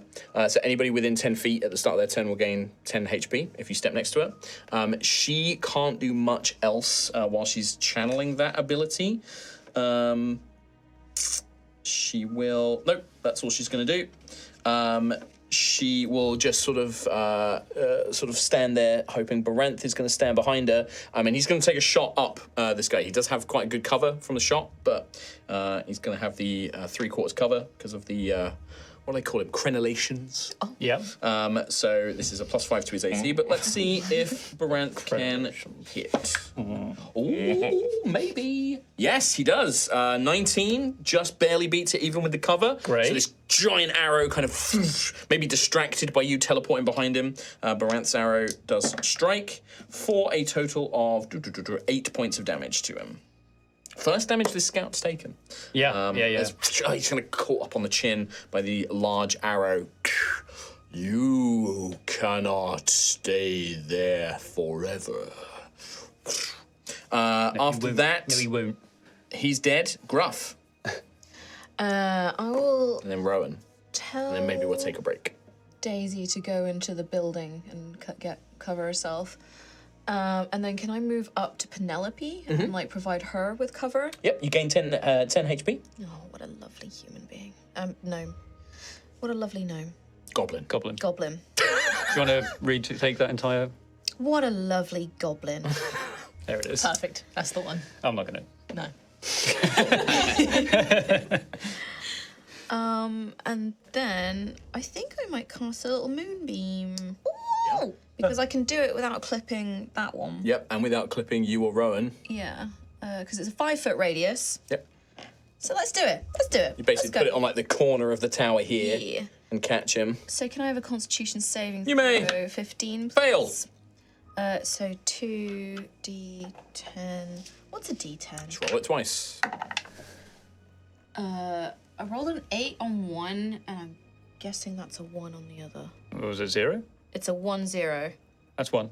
Yeah. So 9 points of 9 radiant points damage. Damage. Yeah, takes the full amount. Just so he's being shot by this arrow and then like being blasted from above by this, beam of moonlight. And you see Baranth sort of turns to you, Gruff, seeing you channel this primal magic, and just inclines the head in a very respectful way. I feel the power of Altheya from you, friend. You have my trust. It goes back to her. Anything else on your turn, Gruff? No, not me. That's you. Rowan. Rowan.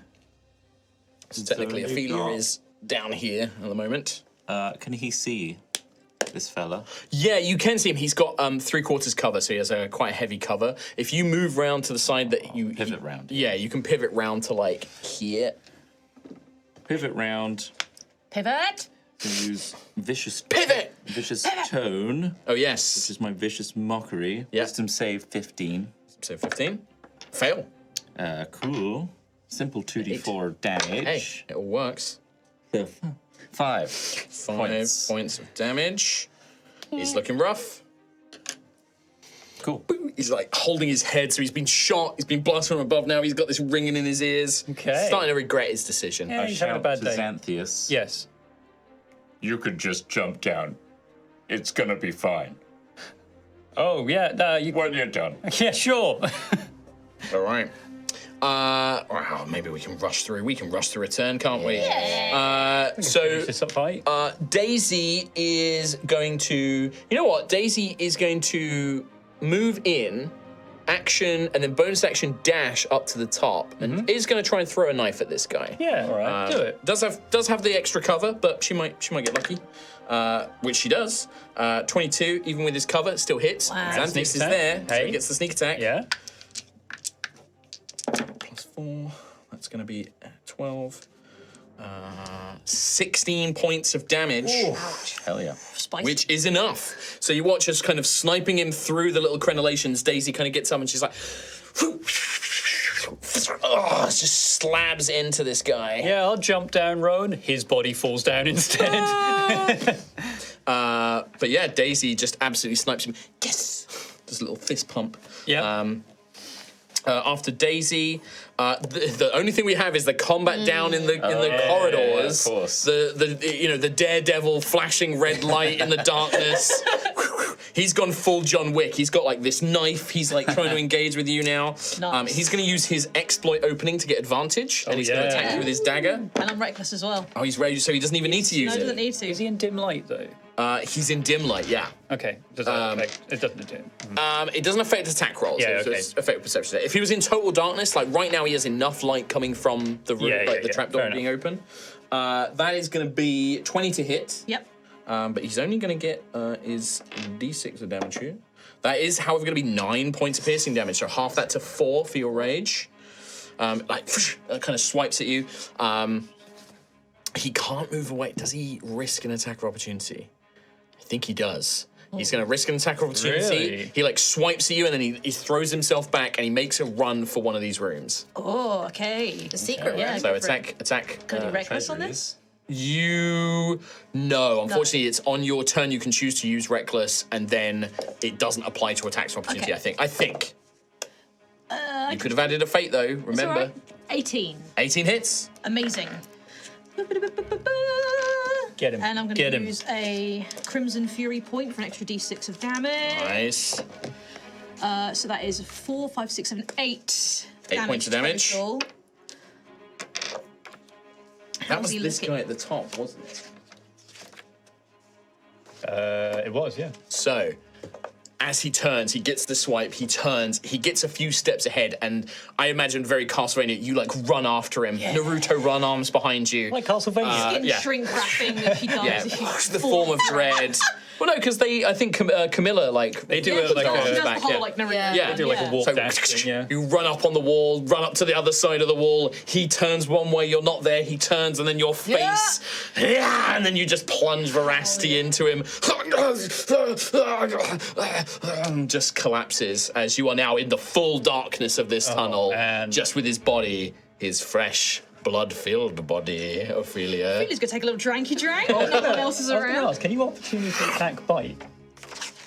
Yeah. Yeah. Okay, cool. Yeah. No, I was just wondering. But I like to imagine that obviously this isn't using your ability, but this is just a feeding in general. Yeah. How dry do you drain this guy? Because obviously as a vampire, you can choose. You can feed on him until there is no blood left. I want to go till full. Until you're So, full. yeah. All right. So I got So it won't be 20. your hit points. No. So this wouldn't be like, this would just be for the flavor of Yeah. like feeding for hunger. Just because it's been so long. Yeah, and she's so- just going to indulge. Yeah, so I think before we take the break, the last thing we see is in that cinematic corridor, the dark lighting. You finish plunging. He's like gurgling, like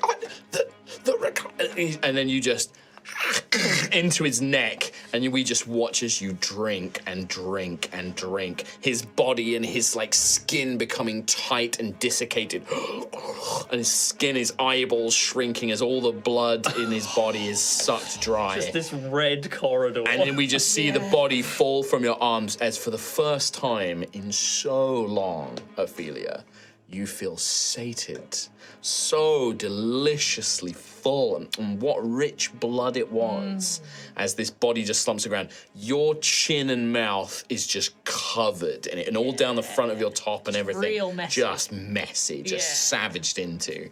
And that's the thing, that's the image we'll see before we go to break. Tis the season. But congratulations. With heroes. Yes. Guys. We will see you in part 2, everybody. We're going to take Yeah. a short break now, but see you in part 2. And yeah, we'll continue this on. See you in a bit. Bye. Bye.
overcome the fallen star after the Midnight Hour. You didn't say the magic word.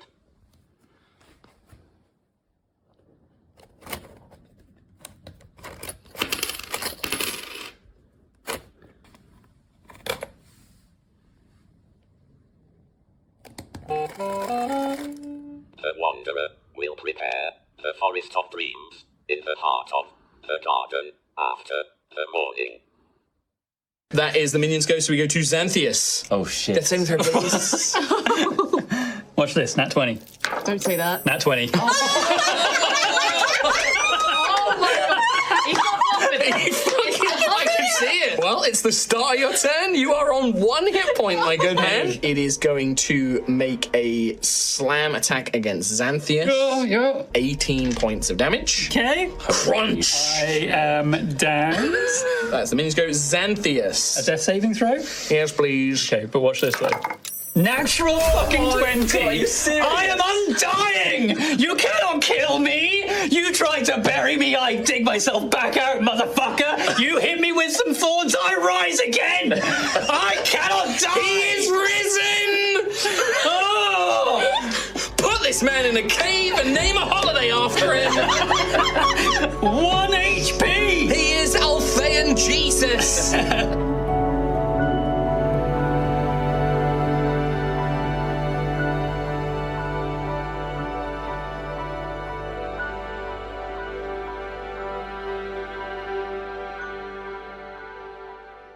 Welcome back to part 2 of Altheya, the Dragon Empire. Our party have been battling these strange warriors, these cultists, perhaps calling themselves the Reclaimers. No association to the modern band.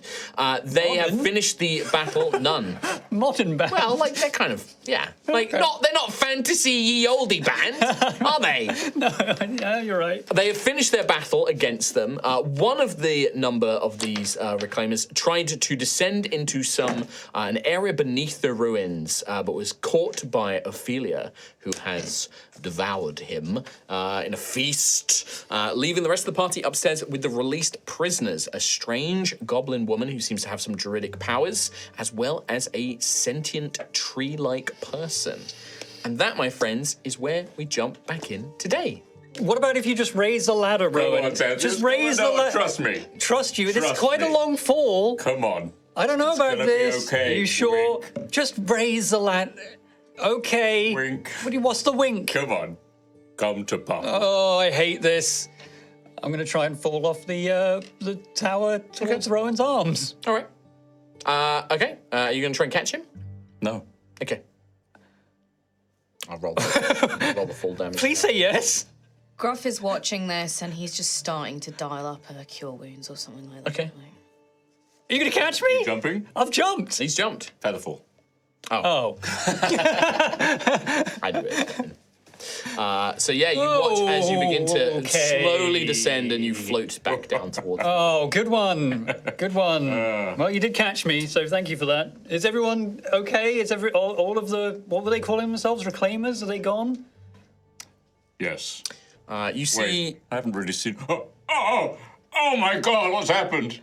What's that over there? Is that a charred body? Oh. Oh, you're looking inside the oh building. my God. Yeah, there's a smell coming from the building where Gruff and Xantheus were. first time I read it Daisy comes out of there looking quite horrified, like, I've seen things. What happened? Yeah, what the bloody hells was that about, Xantheus? I was fighting. Surviving. They were attacking us. I attacked them. That's how it goes. There's self-defense, and then there's whatever the bloody hell this was. We're safe now. This guy's got a dagger in his back. As you guys have this discussion, you just see a very nervous-looking goblin woman, sort of like, and her friend, like, she's sort of like, just leave them to it, just let them have let them finish. There's like a crumpled body on the floor next to me with a dagger in its back. Like, we've done worse. Oh Just, boy. I've never seen such fury in your fire. I'm sorry? Are you, though? I did what had to be done. I get that, but what was it about this that your magic... 1 second, Penelope. You don't know her name yet. 1 second. Be right with you. That's fine. It's fine. I mean, my eyes are like flickering over to the corpse of the sacred. the sacred over there. This was very different. It was a lot more potent. They were fighting us, and I helped to defend ourselves.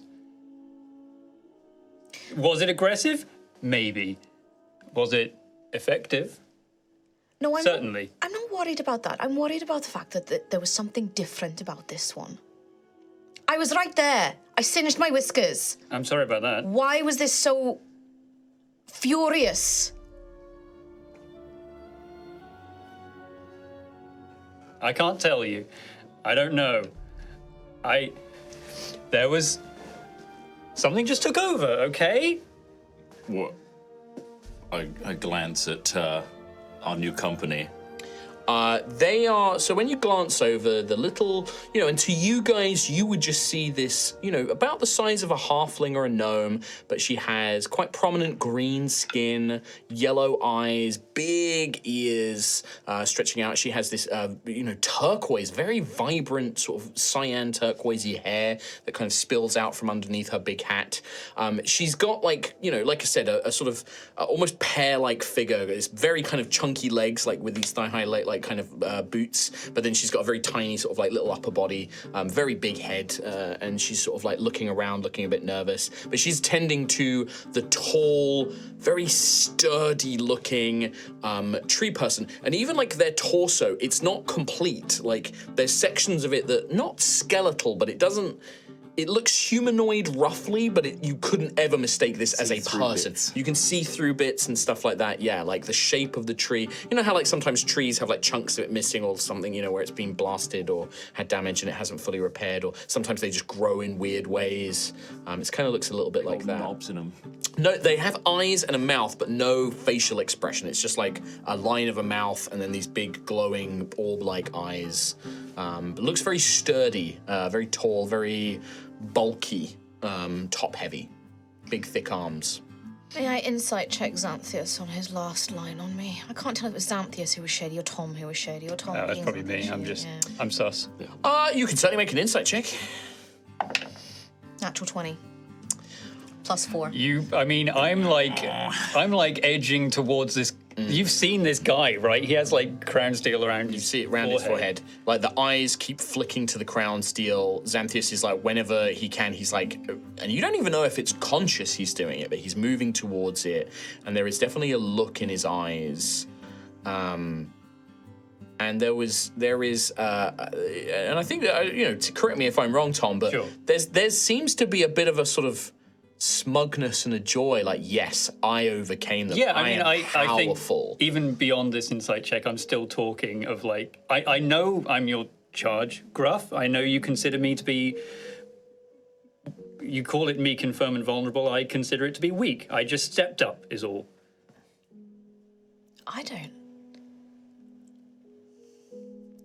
This is Kim saying this. I don't like your tone. That is a real dad. I don't like your tone. I know. But he's not going to say it out loud because there's polite company. Yeah. That's the thing. I think even from my tone, it's almost like a hushed anger, I suppose. I think what I did was right. I get that. Like, Yeah. Hey, we're all playing here. But Gruff is like worried because the stuff that Obsidius said about Crownsteel, and then like we're 5 minutes in and you've just fucking incinerated a room of people. It's like, yeah. I didn't expect it to be this fast.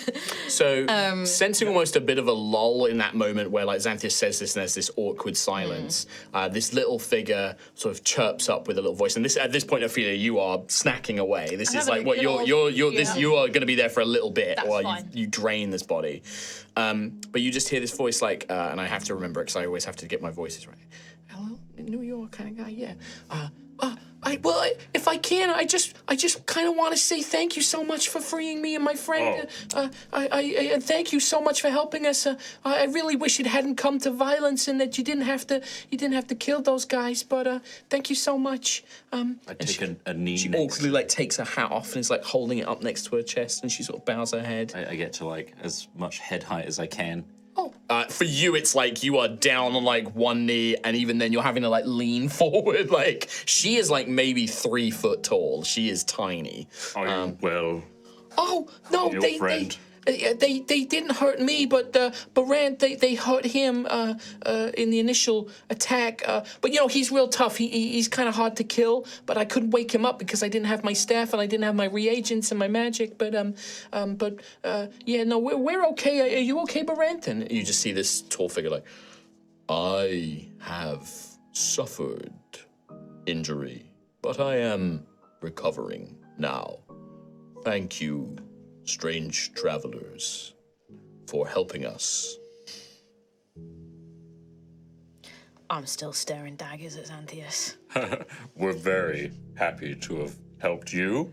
You seem lovely. I'm Rowan.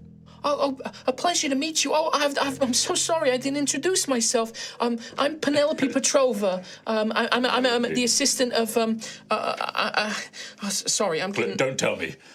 Is it a green dragon? Yes, yes, I it knew is. it when you Yes. hit the flowers on the floor, and I felt tingly bits all over me. It was. Oh, yeah, that's You're right. reclaiming the land. Well, we're trying to. Yes, I'm Lady Verithera's assistant. I'm sort of her apprentice, and so I've been learning magic and things like that, and learning from the green dragons. But yeah, that's right. No, she's our lady. She's the one who we came here with. Have you seen it? Do you know where they've taken her? Oh, I'm afraid not. You're the first we've seen out in these. Oh, harsh Barant, places. what are we gonna do? They've taken her because of us. Hey, Yes. don't you worry, because together we're gonna do this. We're gonna reclaim this ashen You mean it? wasteland. Oh, that's no so nice of you. Yes, I'd like. Oh, how can we help? What can we do? Do you need anything? Are you hurt? Is anyone hurt? Are you I'm hurt on the inside. Oh, that's okay, big guy. And she kind of like leans up and like pats you on the shoulder. I just feel like I can talk so openly to you.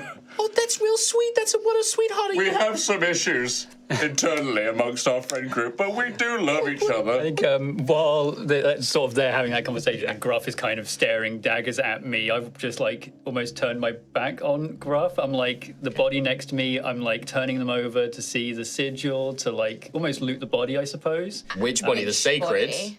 Not the sacred, no, the one that fell off. So okay. So we'll say that one fell off down. So the one right next sorry, to you. if you did, yeah. Yeah. That's fine. Yeah. So you flip the body over, Xantheus, and you can see that these guys, all of these occultists, men and women, mainly human. Well, actually, no. It would be a mix because it would be a mixture of like one of them's a dwarf, one of them's human, one maybe looks like they've got some elven blood in them.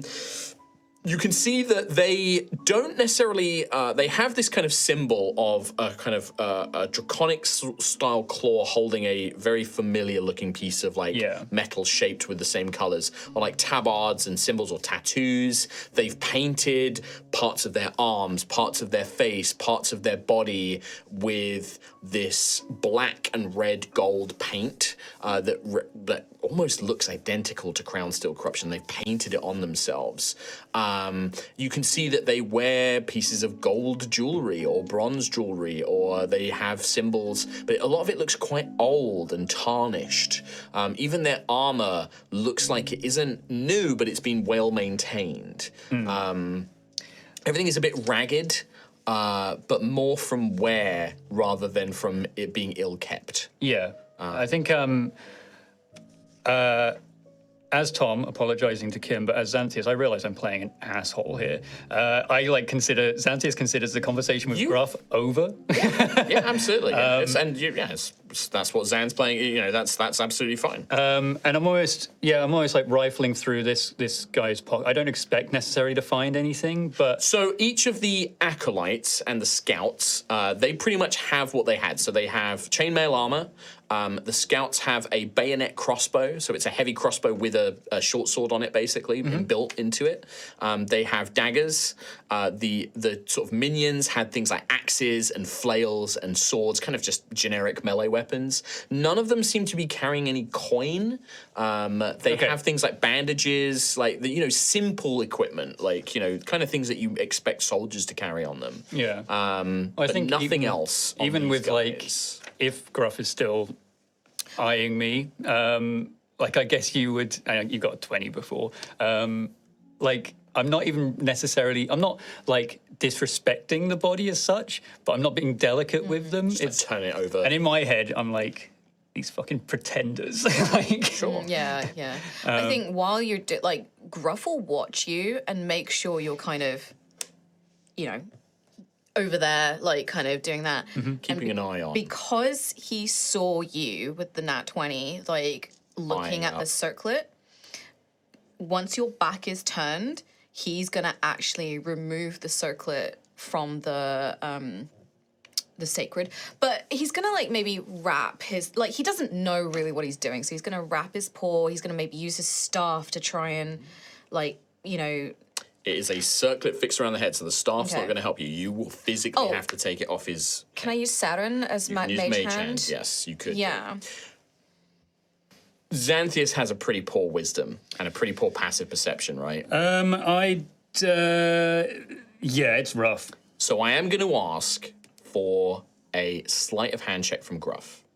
Okay. Just because, obviously this is something Xantheus cares about, but I know it's going to go against your passive perception, which I believe is 9. It's 9, yeah. So as long as you beat a 9, otherwise Xantheus will he'll hear that you summoned Seren. He won't necessarily know what you've done, but he'll be aware that you've maybe moved the body or something like that. But I do want to make it as fair as I can. Sure. Can I add a fate to this? You may add a fate to this, yes. I'm gonna add a fate to this. 10 plus 3 That's plus 1. Yeah, that's plenty. So you are distracted. You're going through, you're rifling through. Do they have more Crownsteel? Do they have any information, like notes or anything that you could use? You're rifling through the bodies. Also, I'm running through all the stuff that Gruff just said. Probably It's angry. it's just that the lingering sort of anger from this fight and what Gruff has just said is just. You were trying to help. I was doing fine. You were doing fine. Why so suspicious of you? We're okay. I feel like it's that classic miscommunication as well, that Gruff wasn't he was concerned because because what Obsidian said, and you're immediately using very overpowered but he never actually said it, right? Yeah, He well, never it's- actually said it to you. It's more that we just came out of a fight in which I Dominated. and I didn't immediately get a thank you. And that is enough for Xantheus to be Well, that's especially his pride, right? That's a big thing. And I feel like this is classic dad-kid miscommunication. Gruff has not actually said what he really was trying to get at. Yeah. Xantheus hasn't heard what he wants to hear. Yeah, very interesting. But so you go over there. I do need to check one thing in a minute. I'm not going to check it now. And Rowan's just in his safe space. I'm going to come back. I'm going to come to it. I'm going to jump to Ophelia in a minute, actually. Ophelia's just in a kind of when you eat loads Slump. and you're I remember Ophelia needs healing, and there's a blood trail going down a trapdoor, and then spurts of blood coming out of it. I'm just trying to remember where I put certain pieces of information I need. Ooh. Gruff is now like Xantheus. Depends how delicate you're being with it, right? You've had a lot of warnings. I think he for just it. knows not to. He doesn't really, but he's I'm not going to touch it. Yeah, and proximity is bad, right? So, Yeah, I don't know where I've put my Crownsteel information. Proximity. Sorry? Oh, is We it learned in another word for this proximity. one? You want to know? We learned another word Yes, for proximity. it is. We did. We went on a word of the day binge the other day. And we learned none of them. Clearly, yeah. I'll learn a word. What's the word? What was it? Vicinity? No, it It was was like a whole new thing. a whole new thing. Kim, Hello. Can you roll a d20 and a d4? No, actually, no. I'm not going to have you roll for this. I'm going to just determine it. Never mind. Sorry, my apologies. That's even scarier somehow. Can you roll a d4 for me?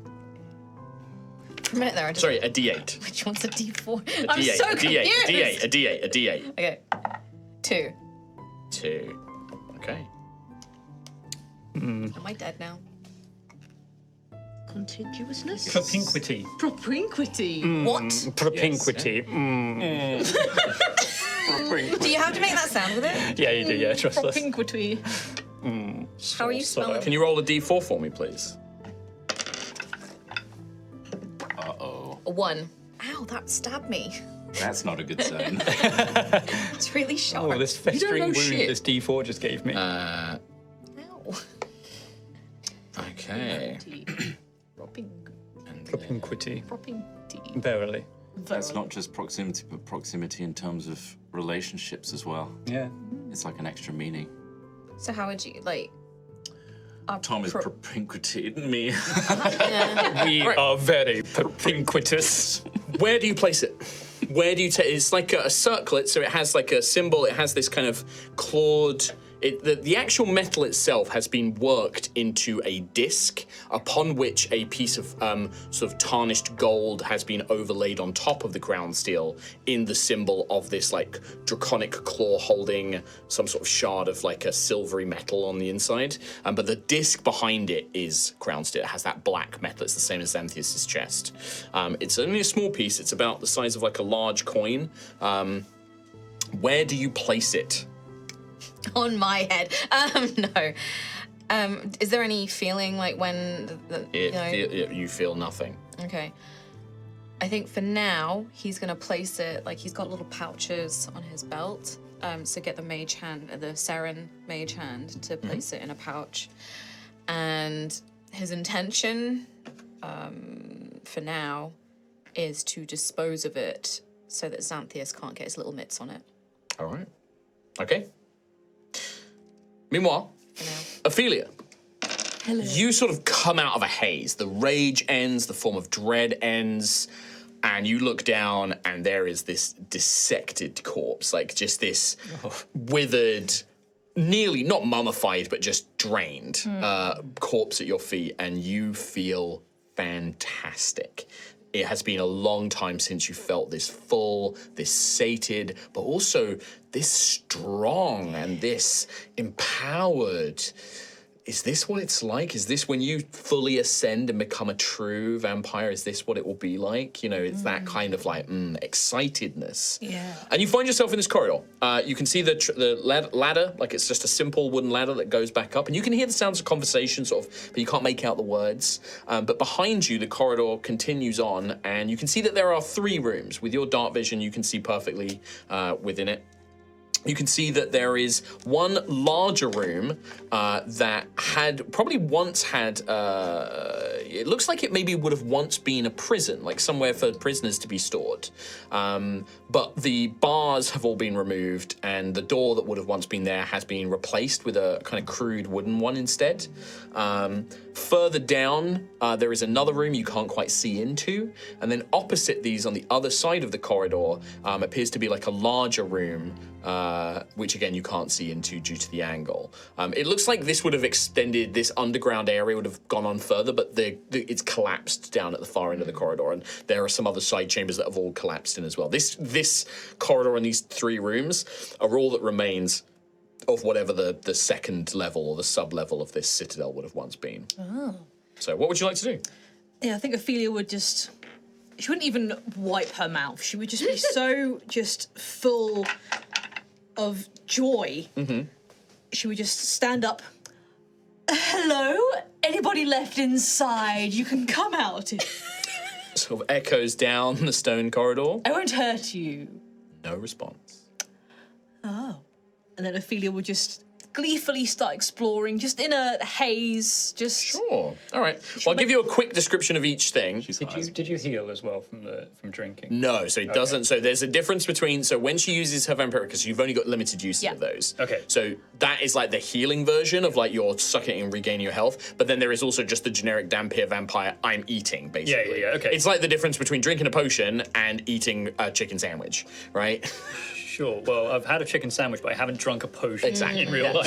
So yeah. Oh, okay. Now I get you. Big difference, right? I just love the idea that there is someone down there and they've just seen this bloodied woman just be like that, and they're Also just like, heard like no. 30 seconds of just vampire Feasting. ASMR. Well, they also would have heard like the fight against this guy, like you'll never know, and then There's just someone down the corridor being like, nope, no.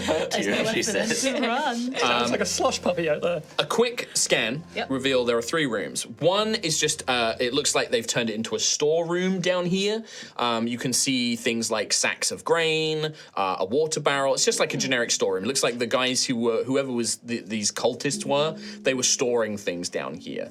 There's some backup camping equipment, some spare bedrolls. Just looks like this place is quite watertight and dry, so it looks like they've been storing things down here, to keep them out of bad weather.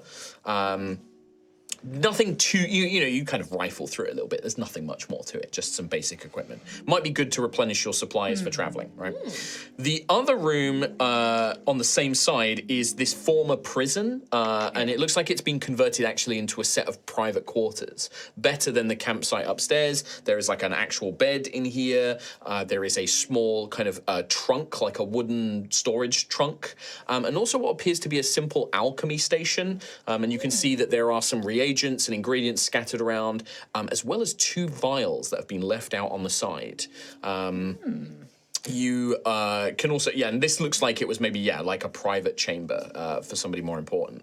The other room, which you briefly glance into, you get the sense was maybe once an old armory, because there's a lot of rotten or rusted weapon racks and display stands, all empty. Nothing's left. There's no armor or weapons or anything left. It's an interesting room as well, because on the walls are 3 different murals, like painted murals, and it's kind of faded and chipped, but it's still fairly good. The murals depict a battle against a chimera, a Voltspawn, like all these different knights of Cauldre fighting a Voltspawn. There is a feast in a dragon's great hall with knights and dragons and nobles and all that kind of business in this very stately, beautiful manor house. And then the third one is of a knightly joust, and it shows 2 riders on drakes about to clash, basically. Cool. They're also in this room, one thing that notices you, because there are some things that don't have rust or sign of wear on them. There are 4 iron sconces that would have once held torches with dragon heads, like stylized dragon heads on them. The dragons all look slightly different, but there's these 4 dragon heads. And then on the walls, there are also 4 shields that bear the sign of North Cauldre, and they also have extra painted designs on them. It looks like ranks of soldiers on each of the shields. Can I make like a history check or anything to see if I would know anything about them? Yeah, you absolutely can. 9. You rack your brains. It's, there's so many of these little regions here in Ilmera. You read up on some of the major things like the Orient insurrection and stuff like that. But the vaults. It's probably just the works of Celebration and Cauldre loves artists. Yeah. They probably just hired somebody to come and decorate their armory. There's something niggles at the back of your mind, maybe something that you were told before you came here, but you can't remember what it is. You're full and tasty, yum, yum, yum. And there's other exciting things in this place for you to investigate. So, what do you want to do? Do you want to stay down here for a minute? Do you want to head back upstairs? Do you want to go check out the room with the potions and the storage container? Yeah, I want to go to the little potion room, yeah. Yeah, sure. Yeah. So like I said, it looks like it's a private chamber. There's a bed. At the end of the bed is like a wooden storage chest. There is the alchemy table, and then there's like a rack with ingredients and, bottles and jars and bits and bobs on it. And then on the alchemy table, there are 2 potions. Yeah, can I have a look at the potions? Yeah. One appears to be a deep green, almost like moss-like color, and there are flecks of gold floating inside it. And then the other one is a beautiful cerulean blue. Reminds you of the ocean. And it almost has like foamy sea bubbles on the top of it as you move it around. And as you kind of turn the bottle, it's almost like makes waves as you turn the bottle. Like you can see, it's like looking at a little miniature ocean. There's a little ship in there as well. It's just a ship in a bottle. Can I do like an Arcana check? Yes, you can. 6. 6. You have like, just looking at them, you can't tell what these things do. You have no idea. Yeah, I think Ophelia will put them in her little satchel. See if she can get someone else to help her find out what they are. Okay. And then the storage chest at the bottom of the bed. Yeah. Can I have a look inside that, please? Yeah, so you go to open it, and when you open it, as you flip the lid, there is some sort of wire that was connected on the inside, and it snaps. And you see that in the chest there is a bunch of documents and a scroll, but the lid of the chest contains some sort of like sack, and this alchemist's fire spills out. It explodes, incinerating what was inside, and I need a dexterity saving throw from you, please. Danger sense does trigger, so you have advantage. If it helps, none of us would have spotted that. Did they get damp from the tidal wave? No. The water disappeared. 16. You managed to take half damage. You can take half fire damage. That's 7 fire damage, half to 3 points of fire damage. However, the scroll and the documents inside are incinerated. No! So those of you who are up topside, you hear a from the trapdoor. So we hear the burst as well, the explosion. You do hear an explosion as well. Yeah. Oh. I had that in my notes. I was like, well. Don't feel bad about it. I think the only person who would have spotted something like that was Daisy. I was just like, in my head, I was like, oh, it's like Skyrim, and then Skyrim's full of Yeah. and it's like... Well, it's also like, if you've got to think, like somebody who was staying here probably wanted to protect what was ever in there. that's true. Make sure nobody else could get it. God damn! There might be remnants, like you could probably have enough time, like as you dodge back, like to go in and like pat some of the documents out and try and salvage as much as you can. I'll try and salvage what I can. Yeah. So you recover some fragments of. It looks to me like it was maybe the magic scroll completely gone. That just goes up in flames. Absolutely incinerated. No loot for you. But there is some sort of like notebook, and a lot of it is charred, but you managed to find some pages that you can still make out and read. It looks like there might have been some sort of like hastily sketched map. But it's not like a map of like a region. It's just like lines. It almost looks like veins in the blood or something like that. And it's like these wiggly lines that go all over the place. And there was like X's, but half of it's now been destroyed, and like a lot of it. And it's like you're wiping it off, and you've only got like the first half of it now. Yeah. Interesting. Dang. You burned off the place with the lost city. So that was that room. Can I take any of the alchemy ingredients as well? Yeah, so you estimate that there's about 50 gold's worth of alchemy ingredients. If you gather them all up and put them in a little bag or something like that, you could easily sell them for about 50 gold. Cool. Or you could use them, maybe. Yeah. Find an alchemist who can use them for you. That was So I'm the guessing- last time we ever saw those ingredients again. Yeah. Oh, don't forget the 2 potions in there as well. Yeah. I take it, has Ophelia ever seen an alchemy table before? Yes. Yes. Yeah. The House of Rot and the House of Runes, mainly the House of Rot, though, they do a lot of alchemy. Oh, very cool. Okay. Very, very well known for their alchemy, in fact. It's one of the few things where they're sort of allowed in the culture of Osseous to sort of interact and engage with the other houses, because otherwise they are quite repulsive often, and they are very smelly, and people struggle to be around them. But they are very good doctors, and they're very good alchemists as well, because they obviously understand things like diseases and illnesses and infections the best. Like many of the most powerful infect themselves with diseases for fun. Because it makes them feel things. They're like, oh, that feels tingly. That's how they get their high. That's pretty cool. It's kind of I like a thing where they're like, oh, that's a fun one. Bubonic plague, what's that like? Oh, Yeah, oh, look at that. Oh, these boils. Oh, I've got to chop my arm off. I'll grow a new one. Or stitch a new one on. I'm going to get off my tick. Because like even other undead are often immune to diseases. Yeah. So it just doesn't affect them. Whereas with the House of Rot, they feel the effects, but they don't necessarily get the detriments of it. They're just like, oh, I've got a bit of a phlegmy cough. They're very Nurgle-esque. Good. Yeah. That's really cool. I love that. I could do with some That's of that. awesome. Just being okay with it. Yeah. Papa Nurgle's blessing, you'd be great. Yeah, so I could keep going, Yeah. even if I am gross. Yeah, you're gross and covered in Yeah. balls and you infect everyone around you, but you feel great. Yeah, I'd be That's my the whole thing. true trash self. Yeah. Hell yeah. Final form. Yeah. I've looked in the storage room a second. Have I looked in the large room? Yeah, so the large room, so you can go in there, the ones with the murals and the Yes, sconces and okay, stuff yeah. like We've that. heard this Done explosion, that one, right? Done Yes, that one. you've Yeah, all had this okay. explosion, yeah. All right. I think after that, then Ophelia will go back to the desiccated corpse. Okay. And have a little rummage around for any fun little trinkets and things and identifiers. Nothing you can find. It's very similar to the other guys. Like, he had a knife on him. He dropped his crossbow. He's wearing a suit of chainmail. He has take like the the chainmail? You can pull the chainmail off his body. Yeah, it's quite heavy, but you can definitely carry it. I'm gonna grab that. All right, sure. You've got a suit of like sort of, it's black stained, like it's been painted like stained black. Kind of wear it. As a barbarian, you could wear it. You would lose your unarmored defense ability, but chainmail gives you an AC of 16 base. That's kind of good. I need that. You could even probably put like your clothes, like your dress and your armor on top of it. Yeah, I'll put it on. Okay, so you start stripping this guy off, stripping yourself off and putting the chainmail on, Yeah. and then putting your armor on top of it. Yeah. You sucked this guy dry, and he's nude. Yeah, I'm taking him for everything he's got. Yep. Yeah, you can put the chainmail. So it's just normal chainmail.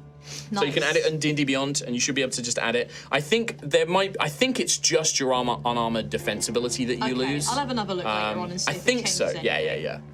All right, what's the rest of upstairs? What's everyone else doing? Upstairs crew.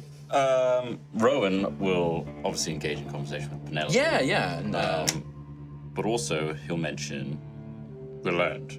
Here. I know that horrible things happened in this place specifically. This was like the last stand of the Draconic Empire. There's a lot of history here, is what I'm saying. Is that of value to you? Oh, well, you know, I'm not, I don't know that much about your history and things like that. You know, I'm not actually from the Dragon Empire. I'm not from Emira. I came here a long time ago. Where are you from?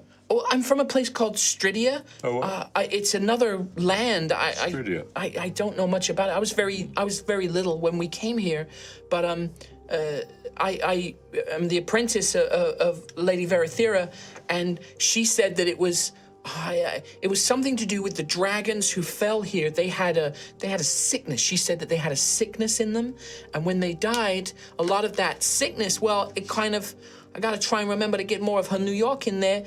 When they died, their bodies were sort of ransacked for this sickness. People came to take the sickness away, but some of the sickness.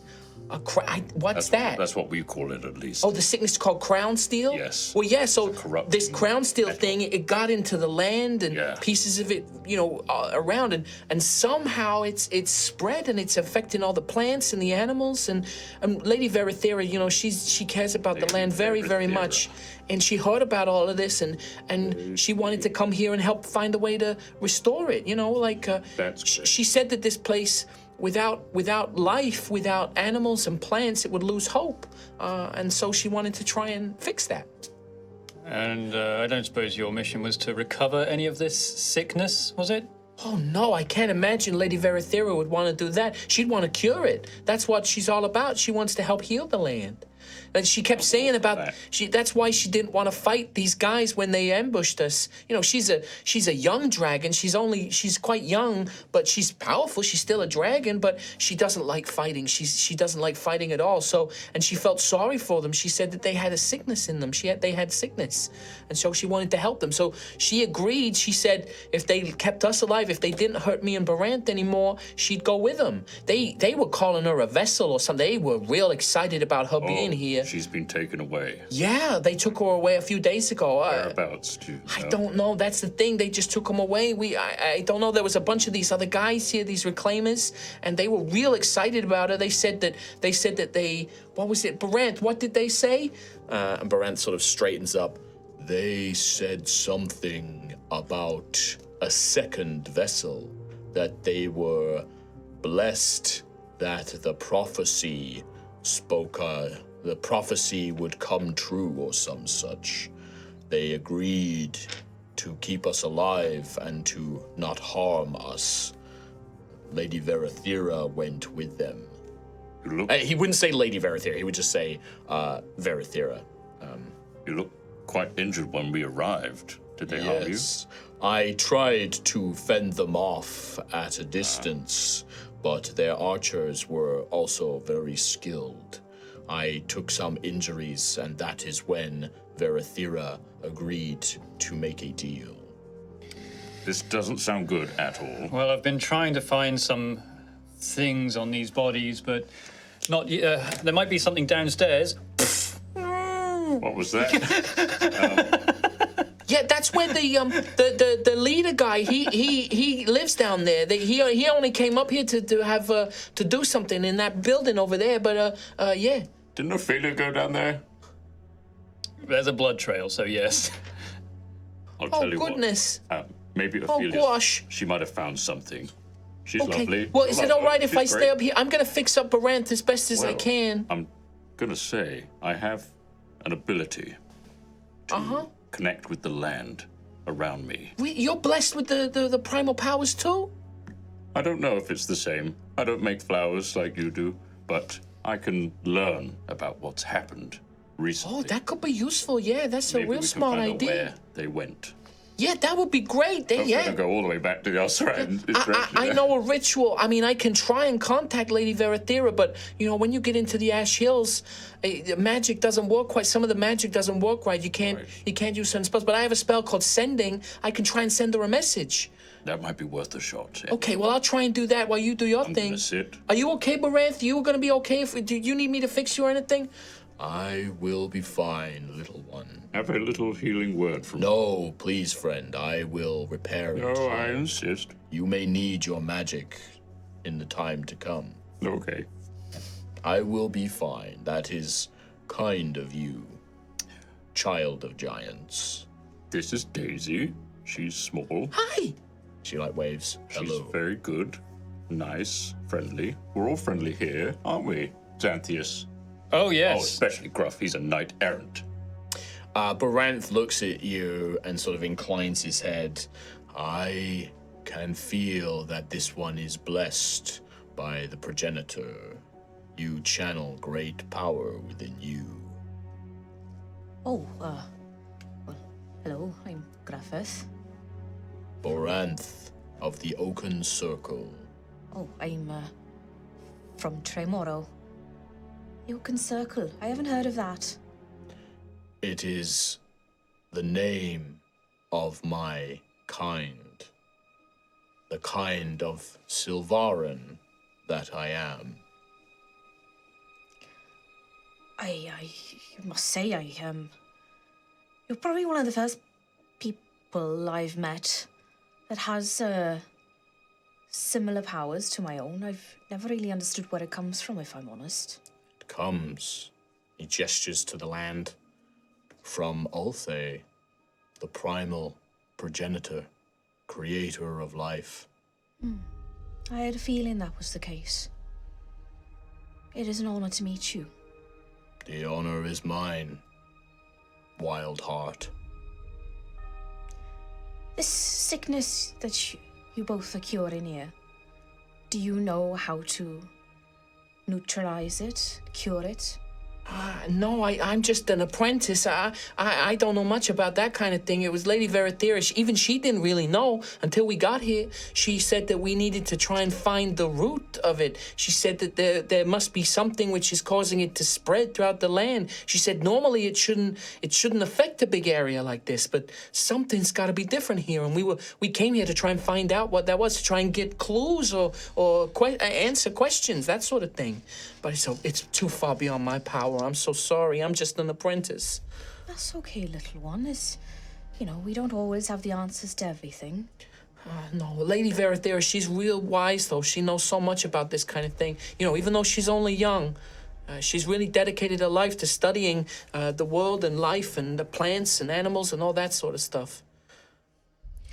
Well, I think She's real swell. the first clue, at least, is that this sickness is. And you see when you sort of more engage, like Penelope's only just sort of really picked up. Yeah. Like Penelope like bows her head because obviously you're a Dragonborn. She's Right. So Penelope's like, oh my lord, sorry, I didn't realize. I think while I'm talking, I'm also idly walking over to the Sacred? The sacred. Okay.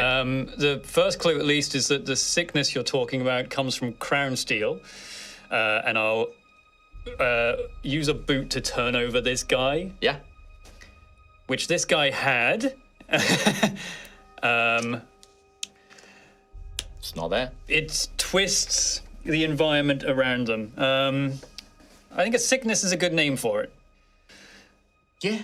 But I don't know if there's a way to neutralize the Crownsteel itself. Maybe a way to cure the land, but not the source. Gosh. Well, you seem to know a lot more about it than I do. Lady Verathera, normally she's real open about this kind of stuff, but she kept saying to me that I didn't need to know the details, that it's probably better I didn't know too much about it. And if Lady Verathera says that, then it's got to be true. This, I know that she would have my best interests at heart. So. Meanwhile, Yeah. you finish stripping this body. I'm all done, yeah. Yeah. What do you want to do next, Ophelia? Nobody's come down. You're having a lovely conversation upstairs. It sounds like. Yeah, I think Ophelia will just start making her way back up. Sauntering if up. She's all done, yeah. Yep. Ophelia emerges from downstairs. Seems to be clad in some black armor. Here. Okay, you're in your 10-minute ritual. Yes. Ophelia emerges Just from sort of upstairs. slowly lift the trapdoor, just have a look, make sure the coast is clear. Coast is clear. Friends! Ophelia is covered in blood. What happened down? Penelope freaks out and scurries behind Barenth. Barenth immediately Don't worry, straightens this is up. another one of our group. I'm fine. Hello? Are we all finished fighting? You've got a little A little... red on. Oh, sorry, my goodness. Are you okay? Are you hurt? No, I'm quite the opposite, my dear. I'm feeling wonderful. Oh, okay. Sorry, what's your name? Sorry. Hello, I'm Penelope Petrova. I'm the apprentice of Lady Verathera. The Green Dragon. Yes, yeah. Oh, you guys seem to know about her. Well, we're looking for her, aren't we? Looking for clues. Yeah, I mean, what brought you guys here? I mean, it sounds like you know about this Crownsteel stuff, but what made you come to the Ashen Citadel? It's kind of off the beaten path, right? Oh, we're just... Were you sent to find us? Were you sent to rescue us? Oh, no. We were sent here. So I'm terribly sorry, but you seem delightful. Thanks. No, we were here. She is terrified of Ophelia, by the way. Just You still have form of dread up, do you? No. Okay, yeah. No, we're looking. Well, we were sent here by Lord Ignarius and his children. Oh, right, okay. Yes. From Caldra, right? From North Vale. From Ashen Rest, yes, just down a few days away down the road there. Is that the same? That's the same place that the other knight was from, right, Barenth? Yes, I believe so. Did you meet this night? No, we didn't meet him exactly, but we met there's a mining company. They were doing a lot of surveying in this area. They're the ones who we were liaising, trying to get information from, and they said that they'd met up with a knight from Caldra, a red dragon knight, and he had come here and he was looking for something, and they were trying to help him find that, but we haven't heard from them in days. We thought that maybe something had happened to him. Do you remember his name? Was it Sir Eldrak Ignis? Oh gosh, it was. Yeah, that's right, Miss Sir Ignis. Yeah. That's what the dwarf said his name was. Yeah, real nice guy apparently. So he came here. I don't know if he came to the Ashen Citadel. We came here because we thought maybe we could use it as a campsite, or maybe there might be some information here, maybe some records or something. And then that's when we got ambushed by these cultists. But we met with the dwarves like out in the hills when we were, starting to investigate, and we did some of our initial research into the land, and we met them out there, and they were all over the place, and apparently there's all these tunnels and caves and stuff all scattered through the hills. And they said that they'd met him because he wanted to ask about, they'd found some armor, or one of their other teams had found some armor in some cave. He was asking where they found it and all that kind of stuff. But I don't know anything more than that. I'm sorry. Well, that's a good start, I think. It's exactly that. We were looking for Eldrak Ignis. Okay. We didn't actually know exactly where he may have gone, but do you know where this cave might be, perhaps? The dwarves would know. I can take you to where we met them, but I don't know if they'll still be there. They had like a little excavate. They had like a campsite out in the hills, that they were using as a little base. Me and Baranth could take you there, but I don't know anything more than that. How far away is it? It's a couple of days into the hills, like maybe a day and a half, 2 days, something like that. But me and Baranth, we're pretty good at navigating these kind of places. We could probably help you, because we want to find Lady Verathera. Like we're happy to help you if you're going to help us find Lady Verathera. Like we can't let whatever these guys were doing. It was bad news. We can't let them do whatever they were doing to the lady. Yes. Do you need supplies, by the way? Are you hungry? Are you famished? Oh, yeah. I've not eaten in a few days. I mean, Baranth doesn't need to eat. He just needs sunlight and some water, but I've not eaten in a few days. I'm kind of getting a bit peckish over here. Okay, you wait there. I'll be right back. And Ophelia will scurry you down the trapdoor again. Yeah, you run off, yeah. And if you come back up, with arms full. Here's some supplies. So it's like salted meats and like nuts and things like that and bread. Penelope starts picking through. She's like, I can't have that. I'm a vegetarian. I can't eat that meat, but I can have this bread and this, some cheese. It will all just rot, I assume, since there's nobody now here to look after it. So. Yeah, there's like hard cheese, breads, like fruit and things like that. Like, it looks like some of it isn't the freshest, but some of it looks actually fairly fresh, and you does raise the question of when did they get this stuff? But yeah, Penelope starts immediately eating. You can see that she's really hungry, and she starts drinking from the water skin barrels and stuff.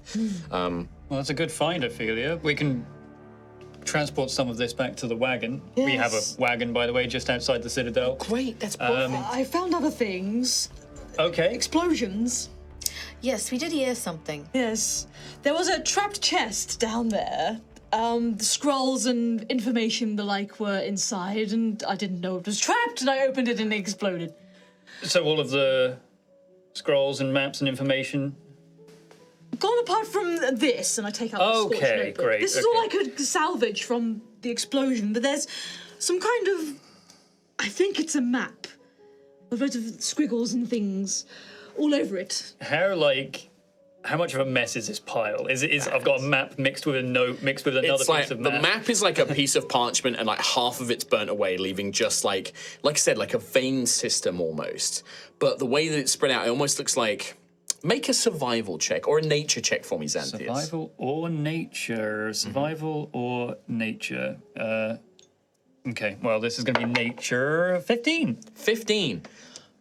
Immediately, you're like, well, there's not much detail to this. It looks like it's purposely kept vague, so only those in the know would be able to use it. Okay. But looking at the lines, the way they're drawn, they are like veins, true, from a human body, but they could also look a lot like rivers, like tributaries of like a river delta or something like that. Like the way that they flow and move. And there are parts where they pool, which could almost be like lakes. It almost looks like a river system.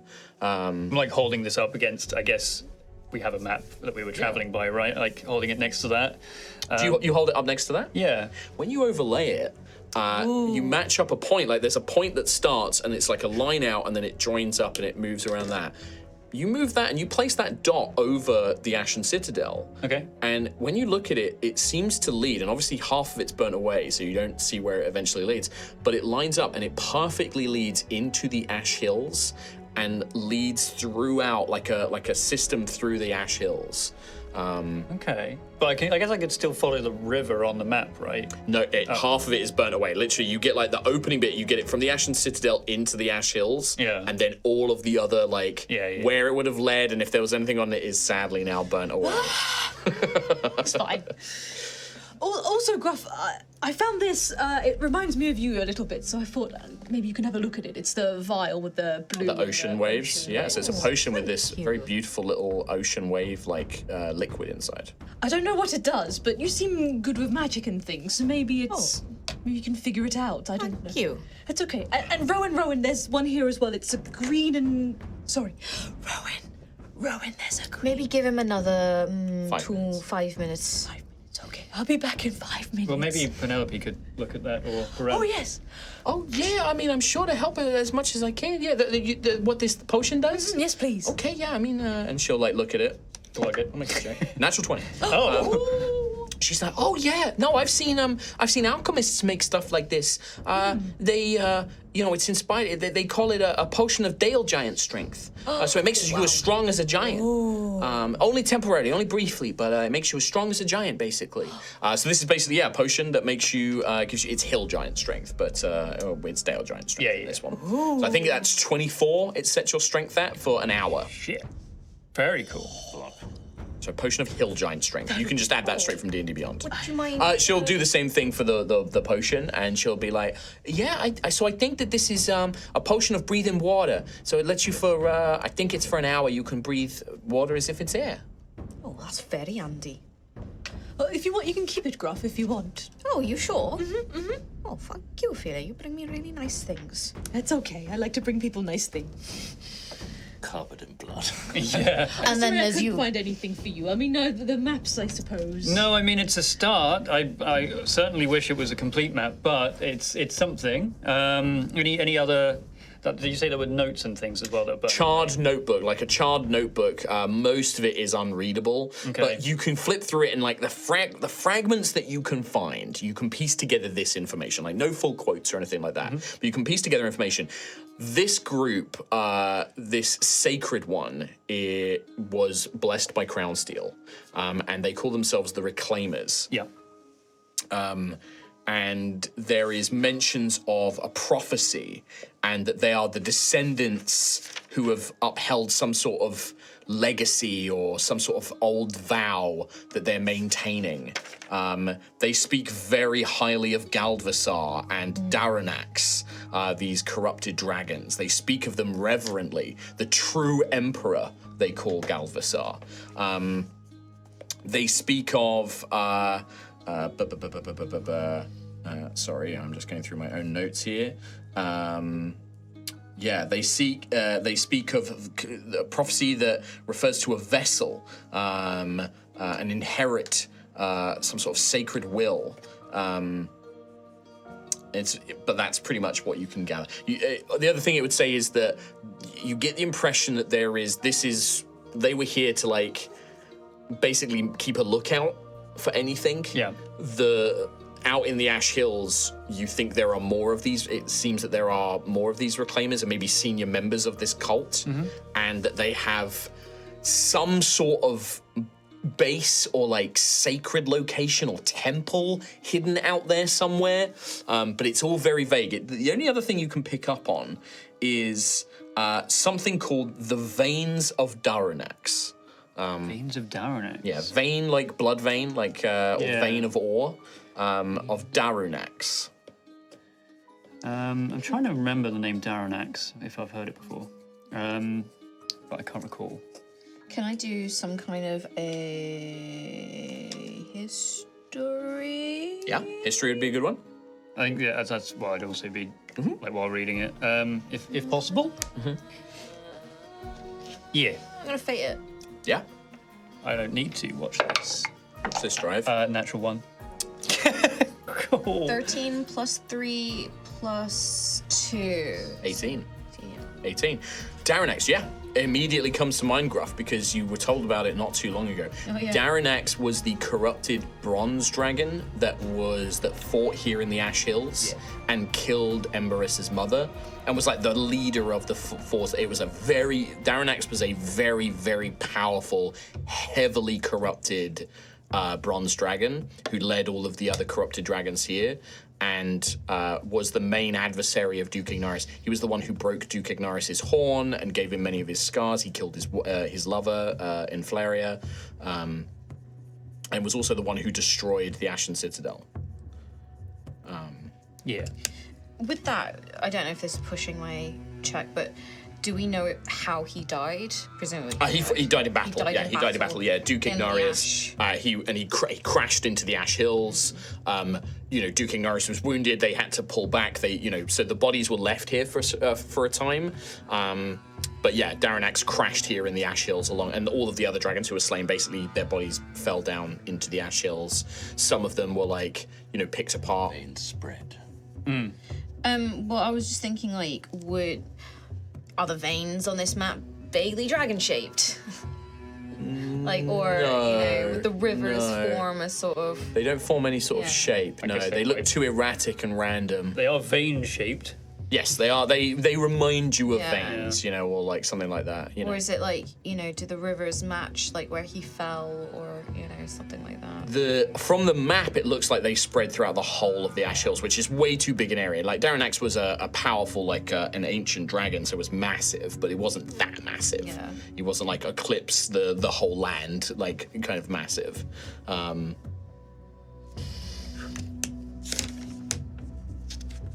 Okay. Yeah. Yeah. But perhaps this map would have led us to Daranax, maybe to this sacred place. I don't know. I'm not even sure if this is necessarily where this Heart Warden is that we're looking for. So Rowan, Eldrak, your ritual comes to an end. Just remind me what it does and what you're hoping to gain out of this for me, please. With this, I can do the following. Listen to the music of either a natural location or an object made of wood, metal, or stone that is no larger than a 5-foot cube. The information you learn is typically of a significant past event that took place in or near the target. The information could be cryptic or useless. Significant event. You get flashes. The rhythms here is the drums of war, destruction, crumbling stone being melted by dragon fire. So much death took place here.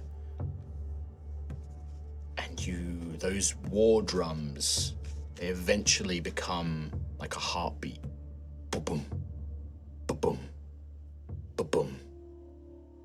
You feel that death and evil, hatred flowing like a river from this place beyond, out into the hills, or perhaps coming from the hills to here, but almost like as if there was a river of this hatred beneath your very feet, flowing in that direction.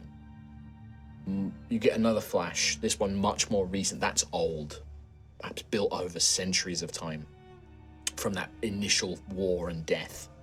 And then a new flash, violence, and then you get a peaceful beat, so light and beautiful and full of purity that it's like a bright light in the darkness. Like the rhythms in your mind, it's like a clear, pure note in a cacophony of madness.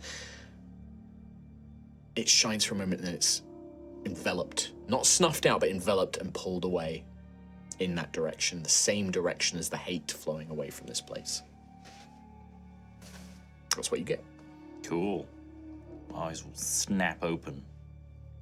Cross-eyed. Wow.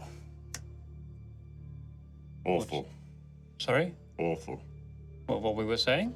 No. The land and what it's been through. And the things that have been through. Yes. You feel it, do you not? Yes, Child I went of back. giants. I went back to the the battle, the dragon battle. And that corrupted dragon that fought against Sir Duke Ignaris fell here, and his corrupting influences spread from here or from the hills, created rivers underneath, probably of Crownsteel. Or does that line up with this map here, do you think? Oh, does that look similar? Does. I think that's underneath this land itself, And you can- seeping from the corpse of the dragon. I mean, we have, unfortunately, only half a map. Maybe if we continue to follow this, we'll be able to... You'll be able to sense it. The map that you have, most of it's burnt away. You can see that kind of one big tributary, if you want to think of it like a river, like flows from here or to here. And then as you get closer into the main hills themselves, you're just on the outskirts of the Ash Hills here. Yeah. As you get into the hills themselves, there is just barely coming from the burnt section another line that has almost like a dot or like a small pooling or like something like that, almost like a node, and that seems to be there on your map in the hills itself. Yeah. That's the only other kind of like similar point to this one where it had like a little node that has another one, and that's maybe 2 or 3 days. But that's not all. More recently, something pure, beautiful, That's got to be my lady. That's got to be Lady Verathera. enveloped by darkness and corrupting influence and taken away that way. That's what they're doing. It's got to be. It has to be. So that's our best lead. Okay. This camp that you were intending to take us to, is that over in this direction by this node here? No, it's more south than that. The camp that I know of, it's in the bit that's born off. It wouldn't show up there, but maybe that's like I don't know what this map is, but. Well, I'm just wondering, you'll at least be able to guide us once we get beyond this Well, part of the map. I have to sit down for 10 minutes and then hope that interesting, useful things come to me. I don't really know if it's going to be specific guidance, but I roam. Right. I frolic. Yes. Remember, it also has to be significant events that took place. So, like, if you go to a place and just hope, like, can I use this to sense that thing? You might not pick up on it if nothing major has happened in that That's area. kind of what I'm trying to tell there. Yeah. Well, no, it's better than burnt we off have a map. direction. Yes, exactly. I say we follow the light that has been taken from this place. Lady Verathera. Verathera. Is there anything else you wish to do here? I believe they may have had more supplies here. There is also the powerful one. He came from below often. Did you seem to discover anything else other than a trap chest and explosions? I didn't find a whole much else. I found supplies, alchemy tables, ingredients. Just all manner of just very mundane things, unless you want to have a look yourself and see if you can find more, but... Well, there was that, the tail, the treasure. Oh, this yes, place. there was the treasure. So it Well, I doesn't couldn't hurt find to any look. down there. Okay. Who's got passive insight of 15 or higher? Hello. So when Xantheus says the word treasure, Penelope makes almost an involuntary, like her ears like go up and like her eyes kind of like, she like looks over and then she just sort of goes like, no. And she like pulls her head, like she pulls her hat down more on her head. So it certainly doesn't hurt to look to see if there's anything you might not have spotted down there. I think there's more barrels and things as well I can see over there that we haven't checked out yet, so there's probably plenty more. Well, it certainly doesn't hurt to get more supplies for the journey, No. especially if we're now heading down this way. And We should. I presume Penelope and Baranth, you'll intend to join us on our travels? Well, we'll do what we can. I mean, Barentz, he's a very good archer and he can help you. And, I know a little magic here and there, but I'm not a good fighter. I can try and support you as I can, but Barentz, he's real good with the bow. So, if you're going to save Lady Verathera, of course we'll help you, of course. Well, I think we have enough supplies to cover that journey. At least. I can help with that a little bit. I've got magic that can help supply. Like, it can certainly feed me, and it can, help Baranth. I can keep us okay. Okay. Well, we have. a We're wagon. used to traveling around in these kind of places. I nudge Gruff. We should go. Sorry. Ribs. Oh, you got really...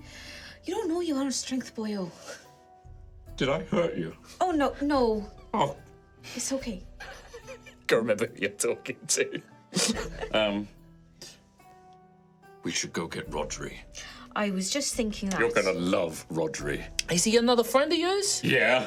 Okay, Very I mean, good yeah. friend. Oh, great. I mean, I'd love to meet him. Let's go get Rodri, Oh, and Percival. the wagon, and Percival. No pots and pans are being clattered, so that's a good good sign. And we Good can sign. load up the wagon with the supplies here, because it's always good to stock up, especially Yes. now we've got extra mouths to feed. Yes. Well, we can continue to look around. If anyone wants to come with, maybe Daisy, it would be good to... Skulldug. Oh, yeah, sure. Yeah, I'm trying not to play Daisy too much, but yeah, she's like, yeah, I'll come along. Just to Absolutely. avoid any more Yes, traps. we should avoid, yes, yeah, absolutely. But yeah, we'll I guess, get a Luton. Sure. Getting Rodri and the supplies, no problem. Yeah. Like, literally, Gruff and Rowan, if you guys are going to go and do that, you can do that easily enough, no problem. I guess, Ophelia, you would show Xantheus and Daisy what you found downstairs.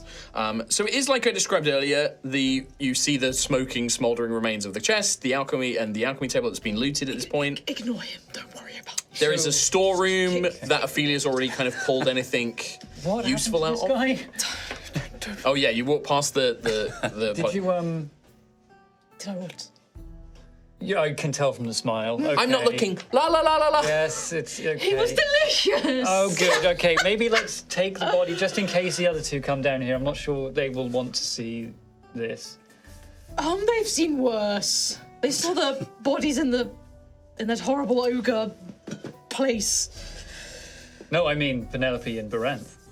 Oh, they might have seen worse. Okay, fine. It's up to you on this one. The only other thing, apart from that stuff, is the room I described earlier, the former armory.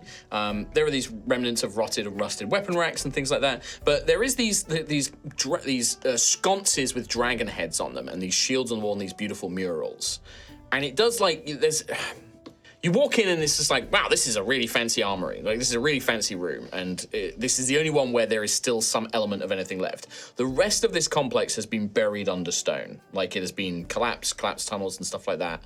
That's what you find. Well, obviously, you guys have only had a cursory look right now. I've not described Yeah. anything in detail because you've not said you're looking at anything specifically. Yeah. I mean, I'll wait until everyone else is here. It's just sort of getting a lay of the place for now. We can just jump ahead and have you guys come down and we'll go back and Rodri, flash back to Penelope, Rodri. Penelope, Yeah, Rodri, we'll Rodri, jump back Rodri. into that in the next episode. Okay. Because I do want to play that out, but I also want to wrap this bit up. So. Yeah. I am staring intently at these dragon head sconces. Okay. You notice they're made of iron. They would have once held torches. One thing you pick up on is that they all have different numbers of horns. One has one horn, the other one is broken. One has two horns. One has four, so like two sets. Boy. And then one has six, so two, and then two smaller ones. But they're very obviously like the horns are like the feature point of these sconces. I am now staring intently at the murals. The murals, as I said, the murals feature a battle against a chimera vault spawn, a feast in a dragon's great hall, big long table, knights and nobles and things all gathered around in this gorgeous kind of interior, and then a knightly joust with two knights on drakes clashing together. Daisy, do you see any... When you look at the murals, can you give me a perception check, please, Gruff? I can do that. I'm good at perception. I love perception. Here we go. 8 plus 7. 15. You do notice one thing, which is on the mural with the feast, there is a vague door. Like, you can see in the background of the painting, there is a large door, which, because of the perspective of the painting, would be about the size of a normal-sized door in the room. And on the door is a very faint symbol that has been sort of designed to blend in when you first glance at it. But now you're looking at it, you can make out very clearly a character. But do you speak Draconic? You don't, I don't think. Druid? No. No. So you... Oh, I speak Goblin! You speak Goblin. Yeah, there you go. I don't know how you've learnt that, but we'll figure that out. Where the fuck? Maybe there was one in Iceheart. Like Probably goblins, from being a merchant. or like fishers or something. Well, merchant trading doesn't happen between continents, but there are occasional travellers like lot of travellers. Not refugees and expats and stuff that come over. So Iceheart clearly has a goblin in Tremoro. But Draconic, you don't recognize the symbol. You would know it is dragon writing. You would know it is Draconic, you just can't read it yourself. Right. Does anyone here know how to speak Draconic? Hello. Right. Oh, of course. Wait. Yeah. I mean, it's impressive that you do. I didn't realize. Really?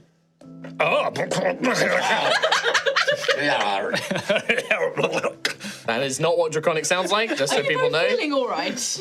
Oh, we're just having a polite conversation. Oh. It's like Skyrim dragon language. Warn forth God more. It's that kind of stuff. Ophelia's being a real. Do gruff. What does it say? Well, so the two of you, once Gruff points it out, because again, your eyes kind of glanced over it because it looks like it's just part of like the shadows. But once Gruff points it out, it is the Draconic symbol for the number 20.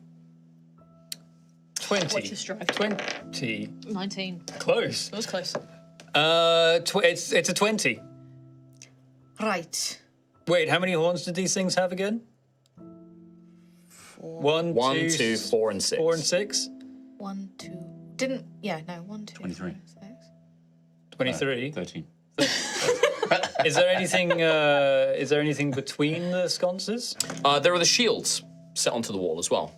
In between all of the sconces? So they're not in between the so the sconces are kind of in the corners of the rooms, and then the shields have been placed so they kind of, you know, on the murals where a shield, like a knight shield, is an actual physical shield, like on the wall. And they all have the symbol of North Vale, which is 2 fiery mountains and then a vale in the middle. And these ones also have depictions of armies or soldiers on the shields as well. And then so like on the other one, like the knights fighting the Voltspawn, it's again another knight's got an actual physical shield, and that's a physical shield on the wall. In the mural of the feasting hall, it's a shield mounted on a pillar, and that's like mounted on the thing. And then the next one is above the door as you look the way to reverse out. It's actually just above the doorway. Are these like artifacts? They look to be metal shields, painted metal How shields. old do they look? I'm an archaeologist. They look very, very old. They look like they would probably have been installed around the time the keep was built. So several hundred years old at least. Do they have any numbers on them? They don't have any numbers on them, but they do have different numbers of soldiers on them. Oh. The number of soldiers on them, one has 3 soldiers, one has 5 soldiers, one has 7 soldiers, one has 8 soldiers on it. Okay. So we got different numbers of horns and different numbers of soldiers. Do the shields point to the sconces? No. 1, 2. Can they? Can they move? Do you try and move one? Which one should I move? Move the 8. This 7. Either or.